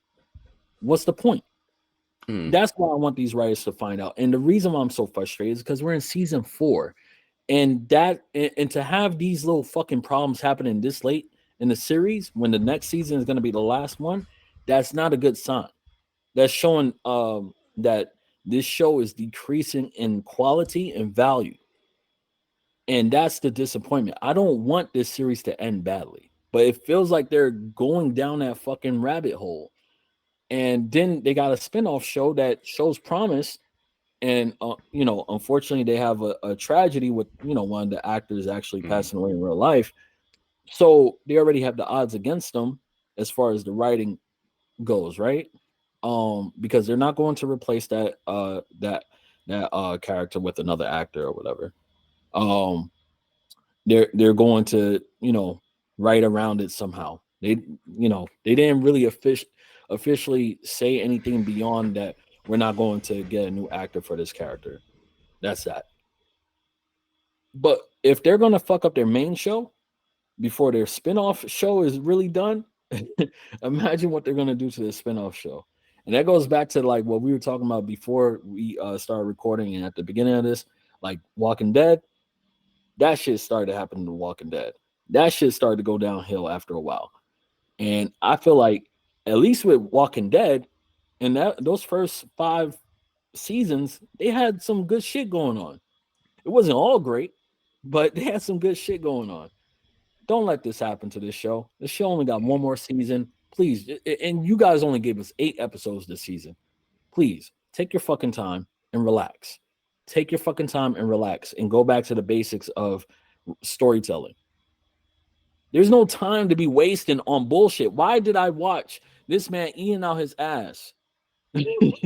But you can't show other shit that's more important in the fucking show. You get what I mean? This is what I'm talking about. If you're gonna have 8 episodes, 8 fucking episodes, why are you wasting time on bullshit? We could have more time with Hughie and his father or something like that. Something important. More scenes with Ryan, more scenes with Homelander. Really understanding these characters. Butcher of what he was going through. But instead, we get little fucking comedic scenes like the fucking animals running around, flying and shit. Sorry, I'm gonna let you talk. That makes sense, but mad, but yeah, like, no, I get you. Like, there's parts where it felt like they're playing it for humor, but perhaps the humor isn't coming across because they're dealing with really traumatic experiences. Absolutely. You know, no, I think I get what you're saying. For me though, I mean, I.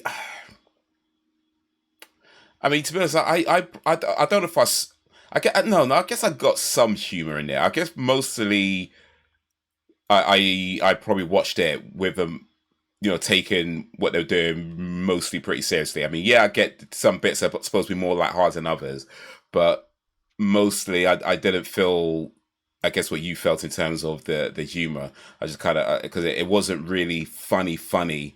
It was like more like, well, okay, you know, chickens flying because they got superpowers, and that bit I felt kind of made sense because of, you know, they're on a farm and it broke into the water, you know, and it also presented them with a some of a dilemma. Do they use that last vial to save themselves or to do whatever they have? And they had a choice of what they do with it, you know, because Butcher had one idea and, you know, they had another. So, you know, it did at least serve a purpose as to, you know, what they're doing and how they resolve it. So yeah, I guess for the most part, I didn't strictly speaking have an issue with the humor or the more light-hearted bits, but yeah, I get you, and you know, there's a time and place for things, and sometimes you have to know when to not go for the joke and just let the tension hang, rather than, you know, trying to break the tension in an awkward place and it just doesn't, you know, work. You know, so yeah, I get that. But it does kind of lead into something that I wanted to bring up though, in particular with not the humor bit, but the more sexual assault bit. So we learn some things about Annie in this season, where it turns out Annie isn't such a good person after all. You know, certainly hasn't been a good person in her life all this time, because she's kind of been painted up until, you know, sort of between seasons 1 to 3, for the most part, you know, as this kind of, you know, good girl trying her hardest and that kind of thing. You know, you know, her mother lied to her about where her powers came from, and she's just been trying her hardest, you know, to you know, serve God and this whole thing. And now she's in a point where she's struggling with her faith, but she's still trying, and she's kind of presented as this, you know, good person, right? at least one of the good people, because there's very few actual good people in the show. Let's face it, Butcher's not a good guy. None of them are good guys, but she's about the closest, right? Anyway. But yeah, we find out that that's not quite the case. When they were doing the pageants, she was spreading lies about Firecracker. I think she said something about Firecracker was sleeping with the judges or something like that. And apparently she spread lies about other contestants as well. And then when they met the shapeshifter who could also read their minds and their memories, she was like, yeah, you never take accountability for things. You're always blaming other people. You never, owning up to, the things that you do wrong. And I feel like that kind of paints Annie and what we know of Annie in a different light, I don't know how complicit was Annie in some of these things. Was she really, just some innocent girl that didn't know what was going on and was abused and taken advantage of? Or actually, no, she's fully aware of what's going on and is just playing her part because that's part of her upbringing to, win at all costs. You know what I mean? So like, and in particular, in the season 1 where the Deep, tricks her into giving him a blowjob, right? Talking about how he's he can make moves and he's like second. That was all lies, and of course that is a bad thing. Let me be clear on that, right? Let me not, any red pillars out there. Look, no, okay, chill.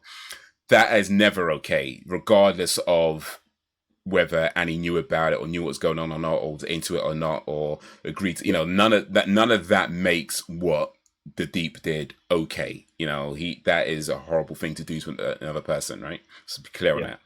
But from Annie's point, like, we kind of see her as this, like, again, we kind of innocent girl that, doesn't know what's going on and maybe felt a bit scared, maybe felt a bit intimidated, didn't want to let her mother down, and, all these things going through her head, kind of, that's what we're thinking at the time.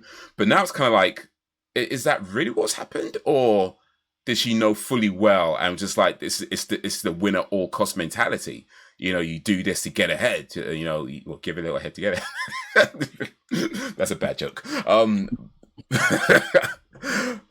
But you know what I mean? Is that part of it now? And again, I'm not trying to excuse the Deep, because that's a bad thing to do. It's a horrible thing to do. But I'm just saying, like, it kind of puts Annie in a different light now. Like, how much of this is really Annie and her innocence versus no, she knows what she's doing and she's just playing her role, making you think she's this innocent girl, but it's all really about advancing her own position, But what we do know at the very least, Annie's not a good person. Annie's certainly not as good as we thought she was.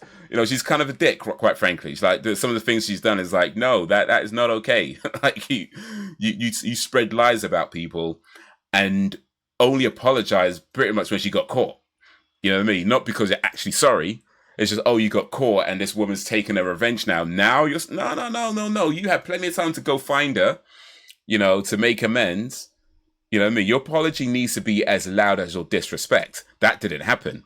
It's only when it gets brought. So she didn't even remember her. That's how bad it is. You know what I mean? She didn't even remember her. It was like, oh yeah, So I don't know, man. And he's not a nice person. I mean, and he's kind of a bitch. For me, it's a little different. I already see Annie as a bitch. Just be like right now, like I see her as a bitch. In this season at least, because she's annoying.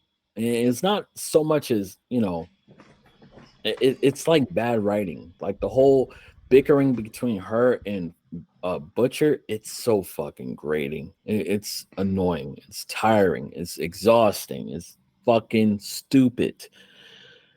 Almost everything that Butcher fucking says, she has a problem with.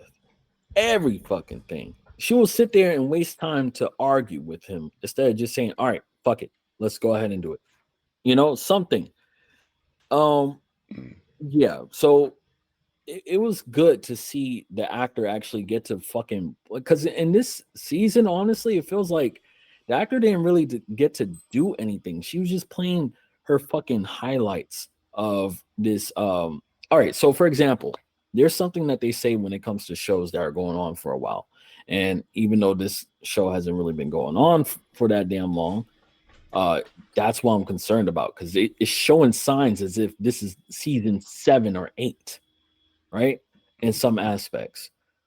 Um, what I'm getting into is like after a while, characters become, for a lack of a better word, a parody of themselves.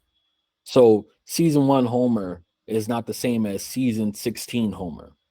And we're Right. not talking about just character growth. We're talking about, all the little nuances and everything, the little highlights. So if Homer used to be smarter, now he's dumb because that's what's funny. That's what he was, mainly known for. These are like, the fucking parodies of themselves. You get what I mean? Yeah.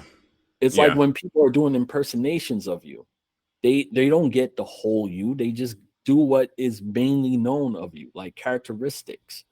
Like Eddie Murphy, they do the Eddie Murphy laugh. Everybody that does an Eddie Murphy impression Yeah. does the fucking laugh. Yeah.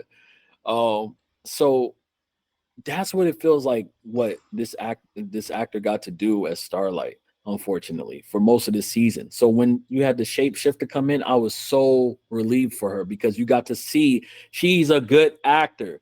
She was doing great as that fucking character. I love the facial expressions, even when she was in the background when they said, "Oh, the shit got deleted," and she like smile. She did this fucking weird ass smile, Mm. trying not to laugh. I love it. Was so brief, and I fucking love that. She is a great actor, and I love that she got to show that and convey that, and got to do something different other than being a fucking stick in the mud. And I'm so sorry, or I'm so angry, or I'm so annoyed. It's like fuck. She was so annoying this fucking season. So annoying. I really did not like her fucking character this fucking season at all until I got to see that fucking duplicate, the fucking mimicker or whatever. Yeah. She Yeah. was cool. So it's not the actor, it's the writing. But going back to Annie's character and all that. Um,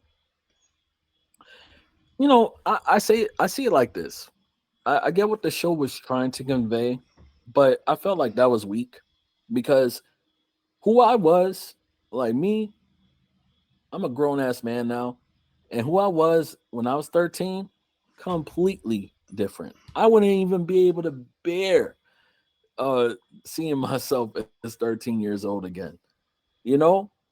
And that's just, kids like growth and everything. You don't want to be the same person you were 10 years ago. Mm. So, seeing Annie, like what she was saying to Firecracker is like, yo, I was fucking 13. Like, I'm sorry.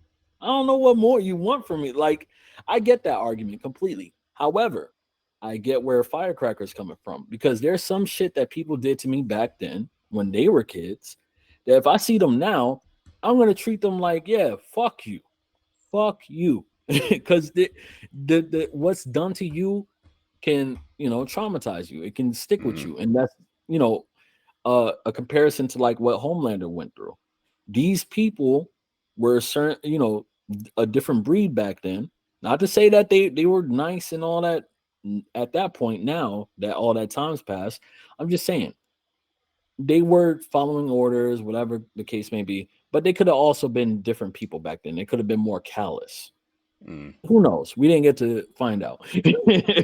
But it's like that trauma stays with you. That is who you know this person as for the rest of your life.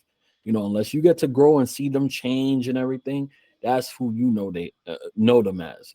So for Firecracker, I get where she's coming from as far as seeing Starlight as that enemy and everything like that. With that said, like I just nah, I don't see her as a bad person. I feel like she does try to play herself off as like more nice and above everything, especially this season. This season she's really playing it to fucking home. I like the early Annie. I like the early Starlight where she's like, she admits to, she doesn't try to just play coy and shit. As far as the situation with her and the Deep, I'll say it like this. I don't feel like I feel like she honestly did believe that the Deep had some say so. I believe that she believed what he was saying, Mm-hmm. right? With that said, she did And I'm trying to word this correctly. You want to You be know, in the deep yourself. exactly. Her life is not on the line, right? At Yeah, it that was like a point, seat at the table or position or something. I can't remember what it was, but yeah, exactly. It something was like that. like, if you don't, if you don't do this, you're gonna get kicked out of the seven because I can make it look like you tried to attack me. I mean, look at all this shit that you broke. Or you could do it and you could get to accomplish the shit that you've been fighting for most of your life. This is something that you always dreamed about. You always dreamed about being here. So it comes down to that whole situation, like at is she a victim? Yes. But her life was now on the line. We have to acknowledge that. We have to acknowledge the fact that her life was now on the line. Uh Annie did make a choice. She was kind of, it was an unfair choice. I feel like you could say that. It Hmm. was an unfair choice because it's like, this is something she's been aiming for, striving for all her life. And a lot, with that culture in the show, in that show's universe, when you have powers and shit, the whole dream is to be a part of that. To be, it's like if you could play the fuck out of basketball and you've been playing sports all your life, been playing basketball all your life, and now you have an opportunity to get into the NBA. But then, I don't know, whoever's in charge of the NBA comes to you and say, "Hey, you gotta suck some dick." Like you got a choice at that point. Now you can That live a probably happens life in real life. where, yeah, you can That live a probably life where happens. you're making millions and everything, and playing the fucking game that you always wanted to play, or you could go back and play basketball in the fucking in the park. It's up to you. Hmm. What's it worth? What is it worth? Yeah, but that doesn't make it, again, it doesn't mean that she's not a victim. She Yeah, she is no, for still a sure. victim to the fact that she was even forced into the position where she had to make that choice. That's what makes Yeah, her a victim. no, for So I feel sure. I like, mean, yeah, yeah, that we have to, like I say, we have to be clear on that. What the deep did was not exactly. okay under any Exactly. And that's why I way. want, Like yeah, it's not trying to justify that at all because that's not a good thing under any circumstances. But yeah, it's more just like looking at it like from a different perspective now. Like, okay, Annie is a victim, for sure. Um, but is Annie the victim of someone who is just like naive and innocent, or is it more a case of like, ah, shit, I'm just going to have to suck some dick is what we're going to have to do. You know what I mean? Like what's really going on here? You know what I mean? yeah, Like, is it somebody who is like really feeling the pressure and all that kind of stuff and the societal pressure, or is it somebody like, well, what are you just gonna do? So what are you gonna do? Like it just. I just feel like that revelation of her past kind of puts her in a different light. And like you say, yeah, it's many years ago, and of course people grow and change, and you don't always mhm, remember everybody you disrespected in your lifetime. That's just kind of how it goes. Or the people you remember the people who pissed you off, but you don't remember the people that you pissed off. Like that's kind of how life is. So yeah, people grow, people change, and people kind of move on. But then it does kind of, you look at it like, well, if Annie was raised this way, especially from that age, how much of that carries into her adult life of, win at all costs, do what you got to do. Maybe she's not that same person spreading rumors, but your childhood is always going to play a massive part in who you are as an adult, one way or the other. Right. So how much of that is still coming through even on a subconscious level, you know but yeah, I'm just looking at Annie differently now. Like, yeah, like I said, we're not trying to justify the deep, but Annie's definitely getting a side eye from now on. This is me when I watch Annie now. All right, all right. Annie gets the side eye. Um, you know what? We've been talking for a little bit already, and I feel like there's still a lot to talk about. So we'll talk for some more. But you know what? I'm actually think we might need to do a part two for this podcast. Because, probably. but we'll see. We'll see. We'll see. Um, let's talk about Sage. Yeah. let's talk about Sage. I'm not going to say Sister Sage because she don't like that, and I ain't trying to piss her off because apparently she's got a mad plan that you won't even see coming. So Hmm. Sage, the smartest person in the world, and for me, she was an interesting character because when you think about like as a superpower, the smartest person or being intelligent, it's like yeah, okay, cool, you know a lot of stuff and blah blah blah, but it's kind of it feels like a lame superpower when you at least for me it felt like a lame superpower, right? But then actually she might have one of the best superpowers ever, Hmm. from knowing, because her smarts mean that she doesn't just know facts and figures, but she knows how people behave, what they're likely to do. If she Yeah. says this, what they're likely to do that. If she puts that there, she's knowing all these things, and because of that, she can plan and like. You've heard of people say things like, "Oh, that guy's like 10 steps ahead." She's maybe like 100 steps ahead, Hmm. of most people.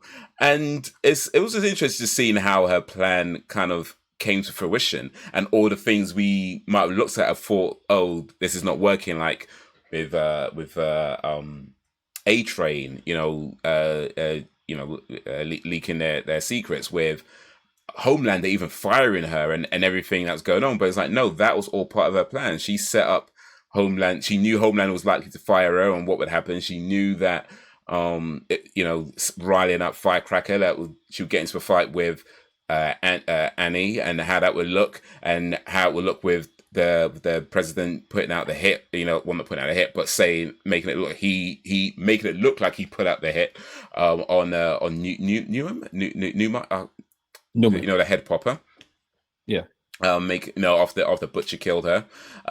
So all of that was her planning. So it's kind of like, okay, and even how it ended with, like, the boys being rounded up, and I think it was only Annie that got away because she flew or something. I think Annie flew away, but everyone else got rounded up.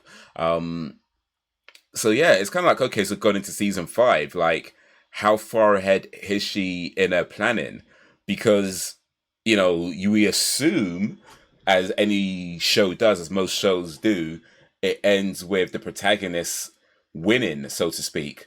But how does that happen when you've got somebody who is smart enough to know what you're going to do and when you're likely to be doing it, and because of that can plan around that to either not be there or to put someone else there instead, or to have something else happen. You know what I mean? It's so yeah, this is seemingly mundane superpower might actually be the best power in the world, or at least in application, because of course she's so smart she can't turn her brain off unless she lobotomizes herself to take a break from being so smart all the time, just to stick her that nail in her eye or whatever. And so maybe apart from that, it's a pretty cool superpower after all. But yeah, what did you think of Sage? I really liked her. I was relieved to find out that she was like, one of my main concerns was that she was going to become a good guy in the end. I was Okay, yeah, really yeah, hoping that she wouldn't. Like, if she did become a good guy in the end, I would have fucking hated her character flat out, because I would have been like such a letdown. I'm tired of like bad guys turning good. Now, don't get me wrong, there are ways where it could be good. Like A Train's transition, it's slowly, and there's even been some backtracks, and that's what I love, because nobody's perfect. Nobody just seeps in. You try. Just like drug addicts, they try to get off the drug, and then sometimes they relapse. So I love what they're doing with A Train. So don't get me wrong, sometimes it works. But with Sage, nah, she didn't. She just got introduced, and the whole point about these heroes is that there's this layer of arrogance. There's this layer of cynicism, that they fucking hate things. They hate people. They're above people and all of mm, that. And I love that we got to see pieces of how she became who she became. Here and there. It wasn't like, so, oh, I feel sorry for her. Like, nah, it was something that could have happened. It was a good story for what she went through with her grandmother. yeah, And it's like, oh yeah. So I could see why she ended up being the way she was. Yeah, I get it. Um, what I really wish they did was have more scenes with her. Like, you know, in the end, And what I mean by that is like that whole part with her and Homelander. You could, I don't care how cliche it is, but that was the moment to be like, and I planned this and I planned that, more than just her just saying it. Show it a little bit. You know, Mm. the whole throughout the whole season, she's writing in that fucking book, and then she just throws the book away, like when she got fired or whatever. That should have been the moment where she picked up the book, started reading what she wrote, and then show little scenes, little flashbacks. Mm. And again, this would have been able to been shown if they didn't waste time on bullshit. I don't have like going back to the whole farm thing. That's fine, showing little the farm animals and everything. But look how much time they wasted on it. You gotta think about it like that. They wasted a lot of time. We only got 8 episodes. 8 episodes. And you waste time showing my man fucking forgive me for not remembering the fucking actor's name, Esposito, I think his last name is. Oh, you talking about Giancarlo Esposito, Yeah. the standard guy. Why the fuck are we showing so many scenes? My man just screaming at the sheep, like, oh, and everybody's running from the sheep, and oh, we got to go ahead and infect this. No, put the fucking infection in this one thing, and all that could have been done in like 2-3 scenes. We didn't need like fucking a whole episode of that bullshit. That's all I'm saying. Why the ass eating? So I feel like everything we said is going to come back to that, man. Yeah, because I feel like that was such a Too much time arse waster, eating, too much sheep. you know? And yeah, so but yeah, that was the scene to do that in, where we could have seen, because I really wanted to dive deep into that, because honestly, writing a smart character is, a very, very intelligent character can be tricky, because you have to make it make sense. It can't just be ass pulls. And I would have really loved to see how she strung all of that together, more than just, oh, I predicted this person would do that, and I predicted this person would do that. Mm. It would have been really great and fascinating to really dive into how crazy her brain is and how she maps shit out, to be like, okay, I thought about this, and most like the probability of this happening was whatever percent. And if that didn't occur, I had this backup plan. And that's when we could have seen how fucking methodical and how genius she is and how scary she is. That was the time to really fucking dive deep into that character. This was such a fascinating character that they introduced, and they dropped the ball. They dropped the fucking ball. Fuck. Sorry. Sorry. It really actually did get me mad, because like she's likable, she's funny, the actor is versatile as well. She could be hilarious, she could be goofy, and her goofiness is not so like awkward. It's fucking genuinely funny, like that one scene where she got shot in the head and then she's eating the cake and then Homelander is like, fuck, just go fucking sit down. Yeah. And she looks over at Victoria, and she does the head nod, and then Victoria does the head nod, then she does the head nod again. It's like Victoria's like, what the fuck is wrong with you? Like, Yeah. like little moments like that, that's fucking hilarious. And that actor is good. I can't wait to see more of Sage. Yeah, no, I really like Sage, and I liked how they introduced her and how they kind of developed her throughout the season. I do feel like Sage comes across to me anyway as possibly having her own agenda as well, I hope. and we might see more of that. I mean, like I say, I hope she's not like, oh, I'm the good guy now, because that probably would turn out a bit lame. But I do feel like she's got her own agenda, especially when she started talking about her grandma. And how people treated them, and you got to think like, Homelander and all them guys, they're not too far off the people that were badly treating their grandma. So it's like, how much of her loyalty really is with Homelander versus is she just using Homelander and the whole Seven thing to get something else that she wants, and maybe we'll see that in season 5. But I do feel like she's got her own agenda. At least, well, I guess we'll see. But yeah. I mean, I really hope not, because honestly, it's like at that point it wouldn't make sense, because the people that did that to her grandmother and everything, they were regular people. It wasn't like that was Vought.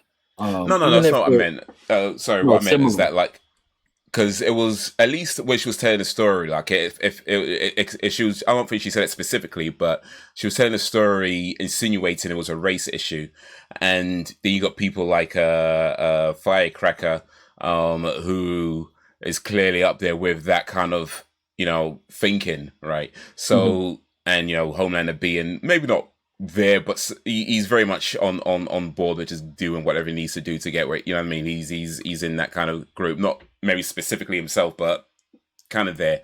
So what I mean is that like, is she really on board with working with Firecracker and people like that, or is this like no, there's something else.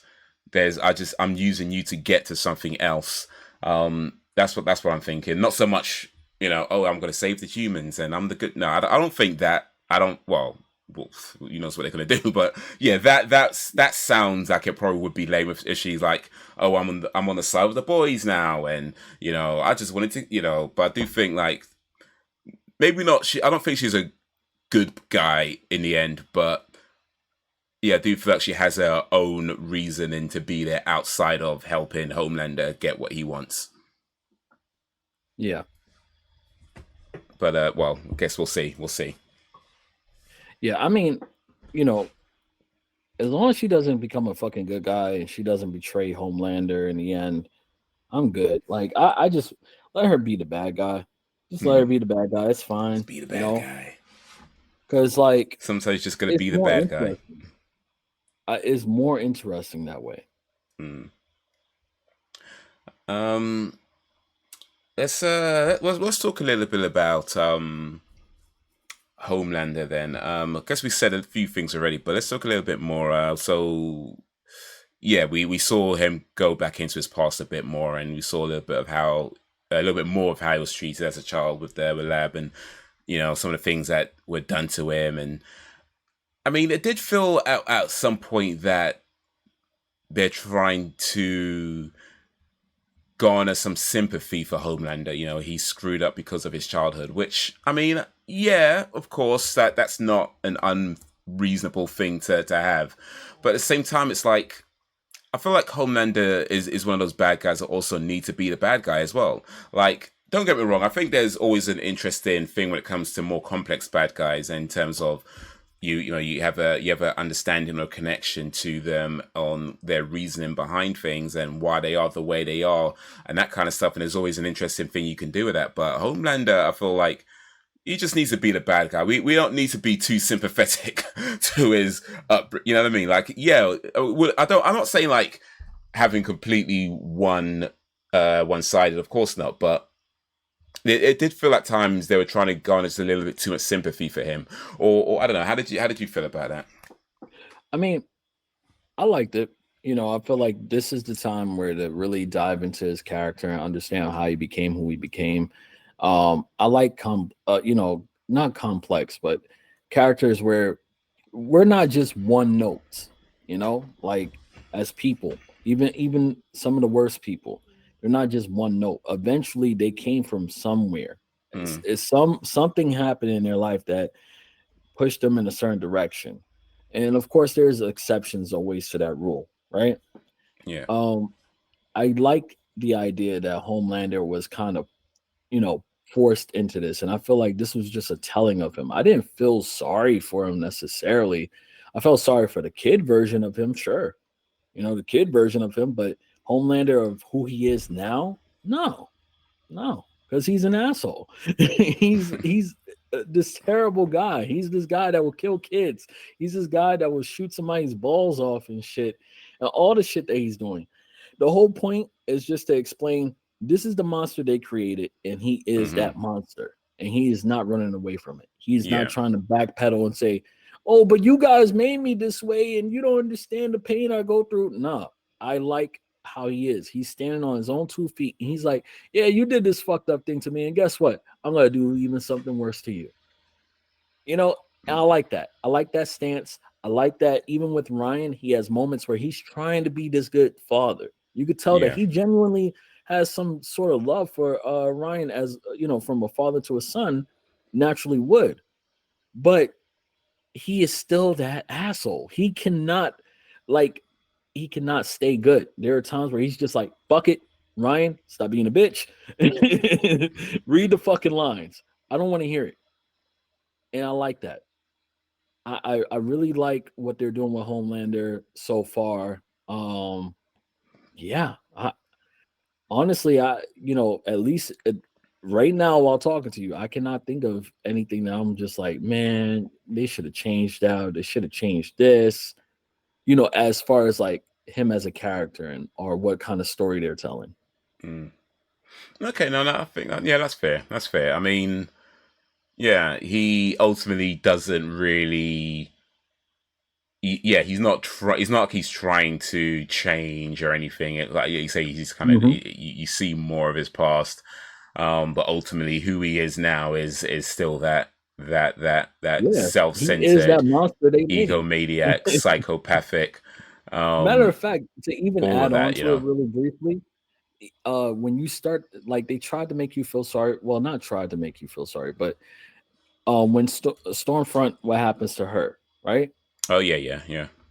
That was a moment for them to really turn the tables and say, all right, now we got to feel sorry for Homelander. But in turn, what they did was they showed him just jerking off, saying, fuck these people, fuck everything. I do what the fuck I want at the end of that same season. And then the next season, they showed him uh, with Stormfront. Even with Stormfront being all fucked up and still caring about him, she's like, oh, but you get to pass on our seed or whatever the fuck, she's on that Nazi shit. He's Yeah, like, yeah, yeah. no. He gets mad at her or whatever. While she's like trying to give him a hand job, which is, again, you know. But anyway, um, and then when she kills herself, right? That was another moment where you're like, oh shit. And he makes the girl kill herself. He's like, why should people like that die and you live? You know what? Go jump. She's like, I don't want to. Jump. Mm. I mean, he most likely threw her off, but still, Yeah. like, Yeah, because it doesn't actually show those, but yeah. yeah. But my point is, like, instead of them like diving into this is the moment to play sympathetic to him and everything, he's always crossed the line and showed us he's a fucking monster. That's how he responds to any pain. He responds like a monster would. Look at the situation with in season 1 with the woman that he loved. He fucking murdered her. I'm surprised he didn't kill the baby. What, Rebecca? Mm-mm. The woman that he loved in season 1, she used to be like the face of Vought. Oh, Madeline. Was it Madeline? Yes, Um, Madeline. He fucking Elizabeth Shue. burned a fucking laser through her head. Yeah, yeah, yeah, yeah. The Yeah, the mummy. She was she breastfed him. yeah. And he still loved her, but he's a fucking monster, so he reacts like a monster would. Okay, yeah, yeah, yeah, yeah. Okay, no, I see that. I see that. I see that. That's fair. That's fair. Um, but yeah, I mean, overall, I think with Homelander though, like his character, his adult character has been pretty consistently, yeah, the psychopathic monster throughout the seasons. And I think with this season in particular, though, like you kind of see how a lot of that is undoing rather. In terms of like he is arrogant, he can't really stand to be around people who are smarter than him, even though he was, say, smart enough to take on Sage. He can't really let go of his ego enough to, really take a step back and end up firing her, even though that was part of her plan anyways. But I mean, you kind of see that as well, that he's not he's not.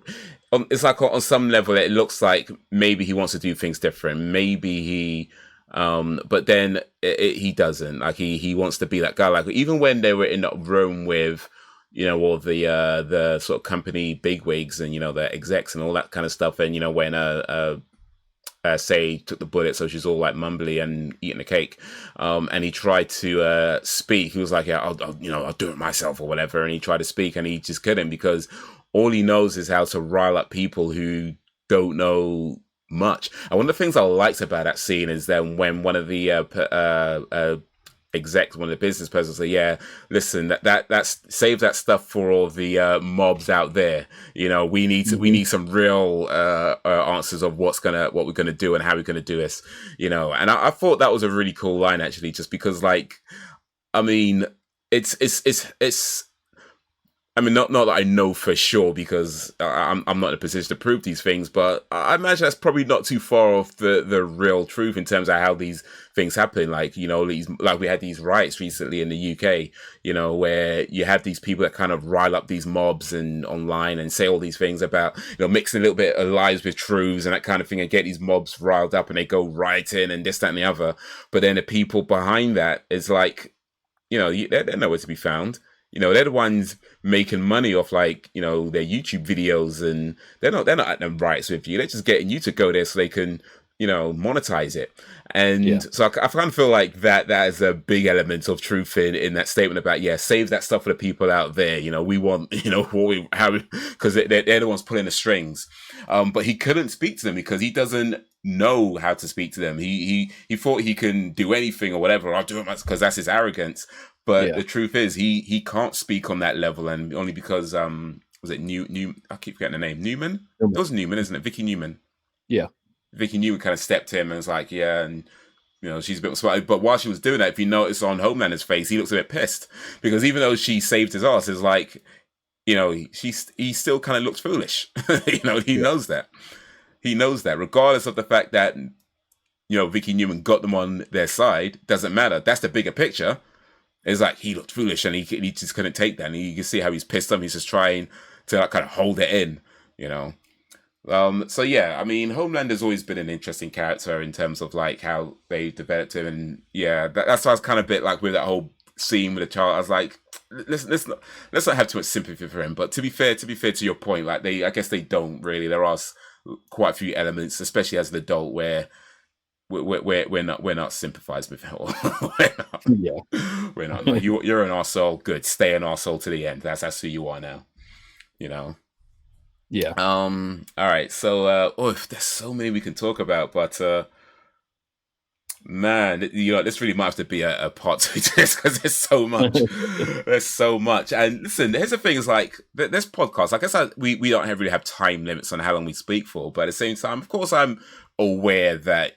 If it's too long, what I mean. That nobody wants to watch 3 hours. I get that. So I do try to avoid that. I think we have gone over threads at some points, but we generally try to avoid it. So I think maybe talk about one more character. What time are we on so far? We are just about 2 hours nearly into it. Just under 2 hours. So I'm thinking maybe Ryan. All right, let's talk about Ryan, and we save the rest for a part 2. But we're going to have to do a part 2. Yeah. All right. So what are your thoughts on the little kid, the son of Homelander, the adopted, kind of adopted-ish son of Butcher, and of course the son of the late Rebecca. What's your thoughts on Ryan? I do not like Ryan anymore. I just don't like it. Don't get me wrong. He could be an asshole. He could be a little Homelander Jr. all he wants, but that transition was so weird. That's time constraints. That's the one thing that I got to say about the season. It was like so much focus on so much bullshit, and you could have told the same story that you wanted to tell, but better.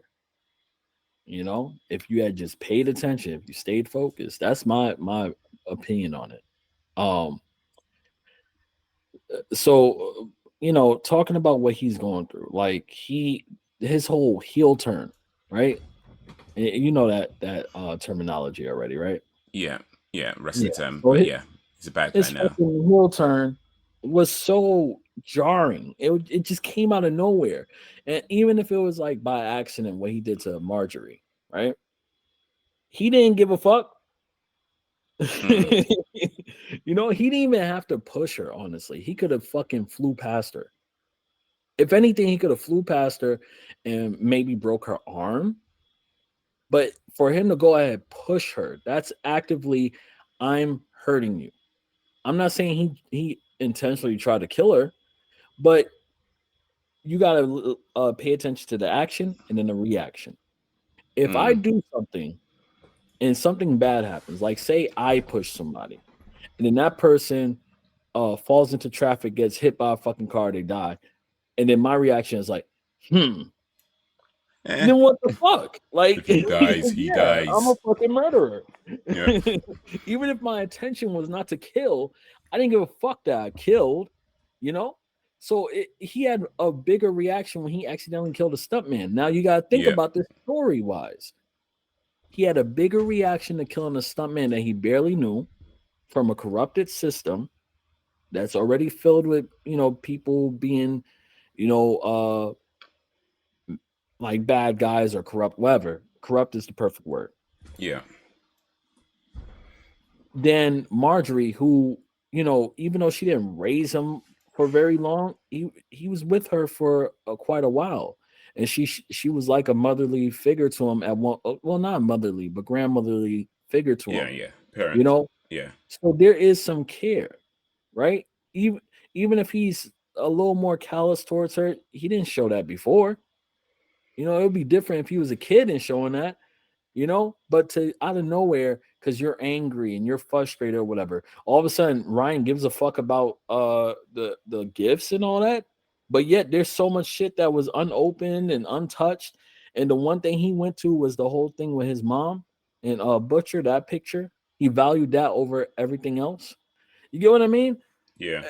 I feel like they dropped the ball so fucking hard on this character, because now you got people like me where I would have liked him. I wanted him to turn bad. I did. But I don't want them to just do it. I want them to do it correctly. I don't feel like they're Mm. doing it correctly at all. I feel like, at one point, Ryan's like, oh, this is bad. This is bad. This is bad. Oh, yeah, humans are just our playthings. Like, what the fuck is going on here? Who is writing this shit? It's like they got two different fucking sets of writers, and they're not communicating with each other. Nobody's saying, yo, Billy, what did you write last week? Because I'm going to go ahead and continue that. I feel like they didn't fucking talk to each other, because it really does feel that way. When you really think about the scenes with Ryan, he's one of the most fucking black and white characters. There's no gray. Because how come you go from making a passionate speech about like the fucking puppet episode to, okay, yeah, humans are just our playthings. Even if you were to play it off and say, okay, he's just saying that to help Homelander, they didn't convey that. That was not conveyed at all. Because you could have conveyed that by like he just said, like he's forced to say it. Like you could see in his expression. Instead, he was like, "Yeah, you're right," and then he's sipping on the fucking milkshake. Mm. Yeah. Do No. a slow transition to that whole corruption and all that, and really show that he's actually being manipulated and changed into this person. They didn't do that. They kept showing him as he morally cares. He's still that fucking Ryan from the previous seasons. They kept showing that.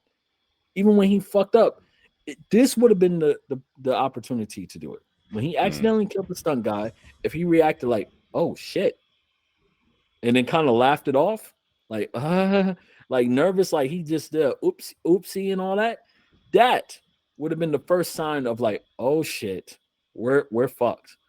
Not him having a genuine reaction of like, but I killed someone, and because that's previous Ryan. That's Ryan from the other seasons. Don't show that Ryan, and then next thing you know, the next scene you show him, the next time he does it, he's like, yeah, fuck her. Like, Yeah, I think yeah, some of the things with Ryan, some of the scenes, well, quite a few of the scenes with Ryan, yeah, probably did feel a bit awkward. I think that's fair to say. I think for me though, I feel like, I mean, I wouldn't say I thought it was great what they did, but certainly I felt like I kind of got it, like from a kid perspective. The first time he's upset, the last time the first time he killed the stuntman he was upset, because the first time he's killed somebody, and it was an accident, and and the third, all that, and everything else.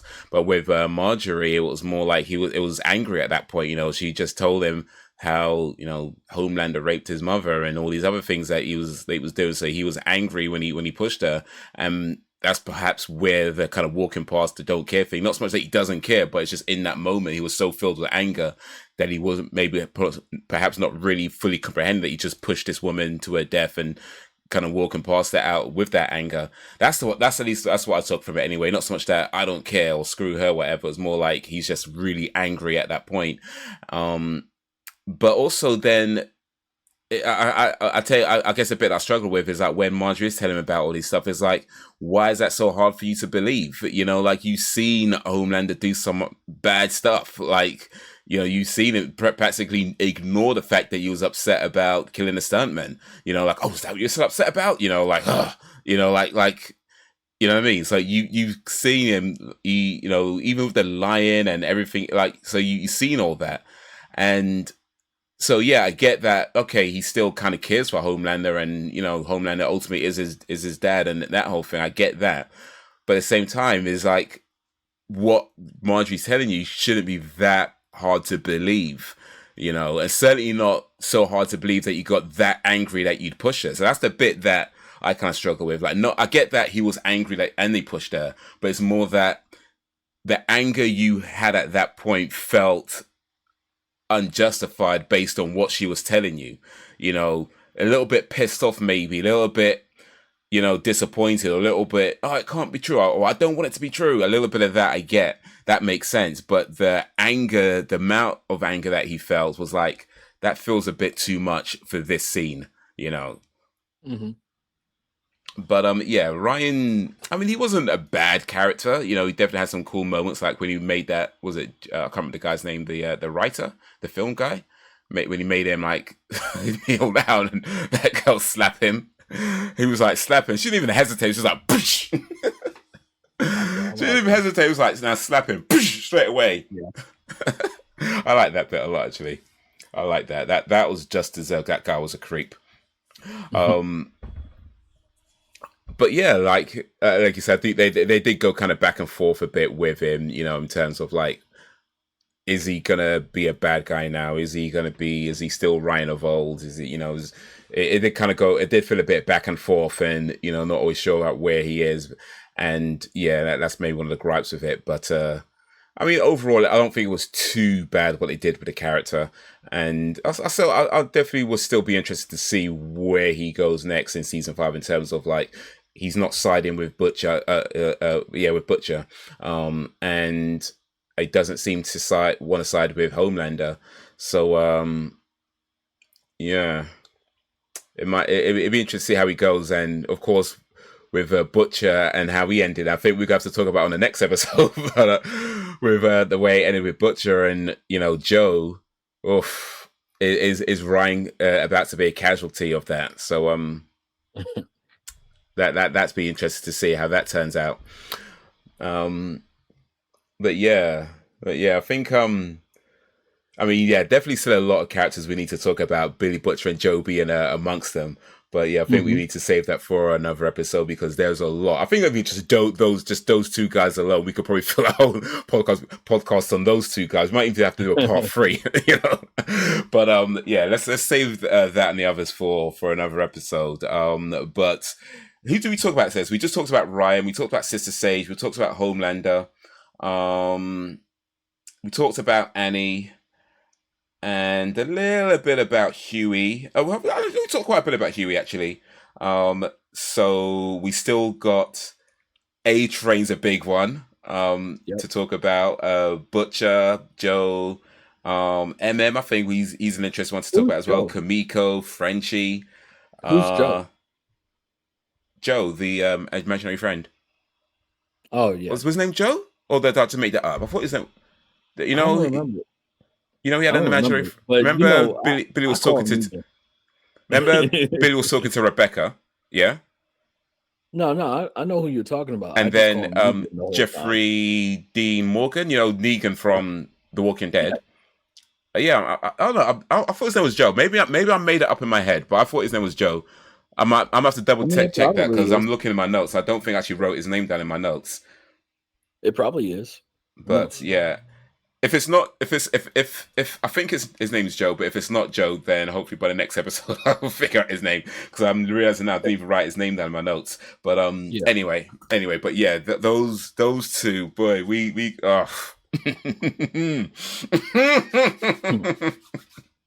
But yeah, let's save that for another episode. It's definitely a lot more to talk about. Yeah. But yeah, with the characters that we did mention so far, though, anything else you want to add before we wrap up, or you good with what we said? Um, let's see. Uh, honestly, yeah. I mean, I got nothing else to say. Really, I thought I was gonna have something more to say about Huey, but I already said it. I just want more from, not more from Huey, just more, less bullshit happening to him and him Mm, reacting to it. More storytelling with him because he has so much story to tell, and I mm, feel like, in the early seasons it was all about that, and now it's like, he's kind of been a reactionary character as far as like, you know, oh, something this happened to me. Isn't that fucked up? Oh man, mm. I'm tired of it. Let's Yeah, get back to storytelling. I think for sure he's kind of gone from like the reason this whole thing started to a lead side character, Yeah, yeah, and don't get me wrong, I think what Huey overall has been an interesting character, but yeah, he does feel in the background a bit too much sometimes, and even yeah. with Like the that whole ordeal with his father should not have been rushed. That should have been yeah, drawn out a little bit more. Cause that honestly, when his father died, I felt nothing. I was just like, what the fuck was that? That was boy. it. It's like that fucking Krusty the Clown meme. Like, what the hell was that? That's exactly how I felt. I did not feel any sympathy. And normally, that's one of the easiest ways to make me tear up in a fucking show, when a character has to accept their death or when they're Mm, confused about themselves dying. That's one of my weakest points. And I felt nothing. I was just like, what the fuck? mm. Okay. I mean, I mean, I wouldn't say I didn't feel nothing, but it's kind of more of a personal reason. Because I mean, in terms of so I get what you're trying to say, like the way they did it in the story, and Yeah. yeah, parts of it felt rushed and maybe like even a bit kind of why now, maybe there should be a season 5 thing, stuff like that. Yeah. But just I think for myself, just on a personal reason, like it was actually very similar to the way my dad passed away. So seeing them do that, it was kind of like, oof, But yeah, I mean, personal. I had some, no, I that's the thing. Mm, That's why it's one of my weak points, because I had somebody like that already passed away in my family, one of my closest, right? mm, And seeing them rush it like this, it was just like no time for me to process anything. And plus, mm. they were doing it all fucking goofy. They had him teleport into somebody's body, and then he's like slipping inside, like whoa, and then he goes through the fucking wall, and Yeah, kind of a bit mad. Yeah, with all the this with a crazy V. shit. Yeah, and then at one point he rips out somebody's heart, and he's like, "Whoa!" It's like, what the fuck is? You have to make it make sense. Why Mm. would he just randomly start killing people? Why? Well, Even to be fair, he with wasn't. the exception of the accident. No, remember, Yeah. he ripped out somebody's heart. Oh, yeah. Why would he do that? Why would he do that? You see what I mean? Shits and Like, giggles. these are questions that people should ask in the writing room. Why would he do that? That's what I would have said if I was in the writing room and they said, "All right, so a cop appears in front, no, a security guard appears in front of him, and then he rips his heart out." Why would he do that? Why would he Mm, know to rip out this security guard's heart? Like what? When he gets powers, he just gets instincts to kill. He knows what his fucking powers does. If that's the case, why'd he run into somebody's body by accident? If he already knows what his powers does by instinct, mm. what the fuck? Yeah, You no, see what I mean? yeah, It yeah, yeah, doesn't yeah. make sense. It's which is it? Is he in control? Is he not in control? Like Exactly. which is it? Like if he's not in control, then it makes sense. if he's in control, then it's like, why is he doing it? You know, Exactly. you know. Exactly. And that's what I'm saying. Have it be, they could have did, if they just took their time instead of just, you didn't have to have a bloodbath, you know, do something. You could have made something much more tragic, much more heartbreaking, and that shit would have had me sobbing like a bitch. Imagine this, and I'm not gonna get too deep into it, but imagine just a degradation. I'm probably saying the word wrong, but a decline of his brain, Yeah. like just the function of it, everything. Just, yeah, he has this ability. It doesn't have to deform him or anything, but just the fact that the V is keeping his body alive, but everything else is dying. Mm. Something like that. Just a telling of, now you get these last few moments with your father, but at what cost? You're just putting him through more pain. Mm. That story right there, done. Yeah. That could have been a story, and Also, that would have what? been painful. Yeah, and also why it maybe should have been a season 5 thing, because you can build to that in, say, you Exactly. season 4 to kind of build to it, and then season 5 to kind of round up. Especially with that being the last season, that's kind of like maybe a final kind of thing you can do, or something Yes. of like, So, but yeah, yeah. Yeah. But instead, they said, "Fuck it." Have him run through somebody, some comedy shit. Like he's a fucking Scooby Doo character and shit. Yeah. So nah, man. What the fuck was with the writers this season? Like, don't get me wrong, there's a lot of shit in here that I was like, oh, that's cool. That's cool. But there's a lot of other shit that I'm just like, what the fuck? And yeah, we definitely got some stuff to talk about. Like, we didn't even talk about that scene with I mean, like we could go down the list of characters that I don't think you got to mention. If you did mention it, I'm sorry. Um, Okay. Mother's Milk. We didn't get to talk about him. Oh yeah, yeah, yeah, yeah, yeah, yeah, The yeah. new Black Noir. Oh yes, yes, yes, yes, yes, Yeah. yes, yes. Changes with the Deep, like what he's going through. Ashley. Well, both Ashleys. Yeah, yeah. Yeah. Ashley, another Ashley. Yeah. And the kid from I'm writing this all down, by the way, just so you know. That's why I might look a bit weird. But that's why I'm making sure I don't forget, because like I said, there was a lot. two kids from Gen V that made an appearance. Yeah. And oh yeah, Tom or Todd, whatever his name Todd, is. yeah, the mother's milk's ex-wife's boyfriend or ex-boyfriend. Yeah. Yeah. So, And that whole thing with the riot. Yeah. Yeah, I don't even like how they killed him off. So we definitely got to talk about that. All right. I feel like I'm forgetting somebody. Oh yeah. The fucking. I mean, I guess that goes hand in hand with the whole Butcher and his friend thing. But you know Joe. who I'm talking about. Newman's husband or boyfriend. Oh yeah. The one that got his leg chopped off. Yeah. Yeah, got butchered by Now, Butcher. I'm How quite about sure you that? already said the names, but Frenchie and Kimiko, I do want to talk about that for sure Yeah. next time. Because I did. Spoiler alert, I didn't like it. All right. I didn't like. I didn't like their relation. Even though I was rooting for them in the beginning, I didn't like their relationship coming together. I didn't like how it was separately with their own storylines, what they were going through, what Kimiko was going through, what Frenchie was going through. So it's gonna be a whole lot of bitching from me next time. All right. Well, that's okay. I better prepare myself for that then. But yeah, I'll message you and try to arrange a part 2, hopefully in the coming week or two. Well, it might not be a week or two by the time I get what you mean. Yeah. But anyway, but you try and get it arranged. But yeah, I think we're gonna end this one here. So we talked about a lot. Let us know what you think of everyone we talked about, and out of who we didn't talk about, drop a few names. Out of who we mentioned that we didn't talk about, if there's any names we didn't mention, drop a few, and we might that we might need to look up. And be like, oh yeah, remember that guy? So we could do it as well. But yeah, that's going to be all for this particular episode of the Uncivilized Art Podcast, talking about The Boys Season 4.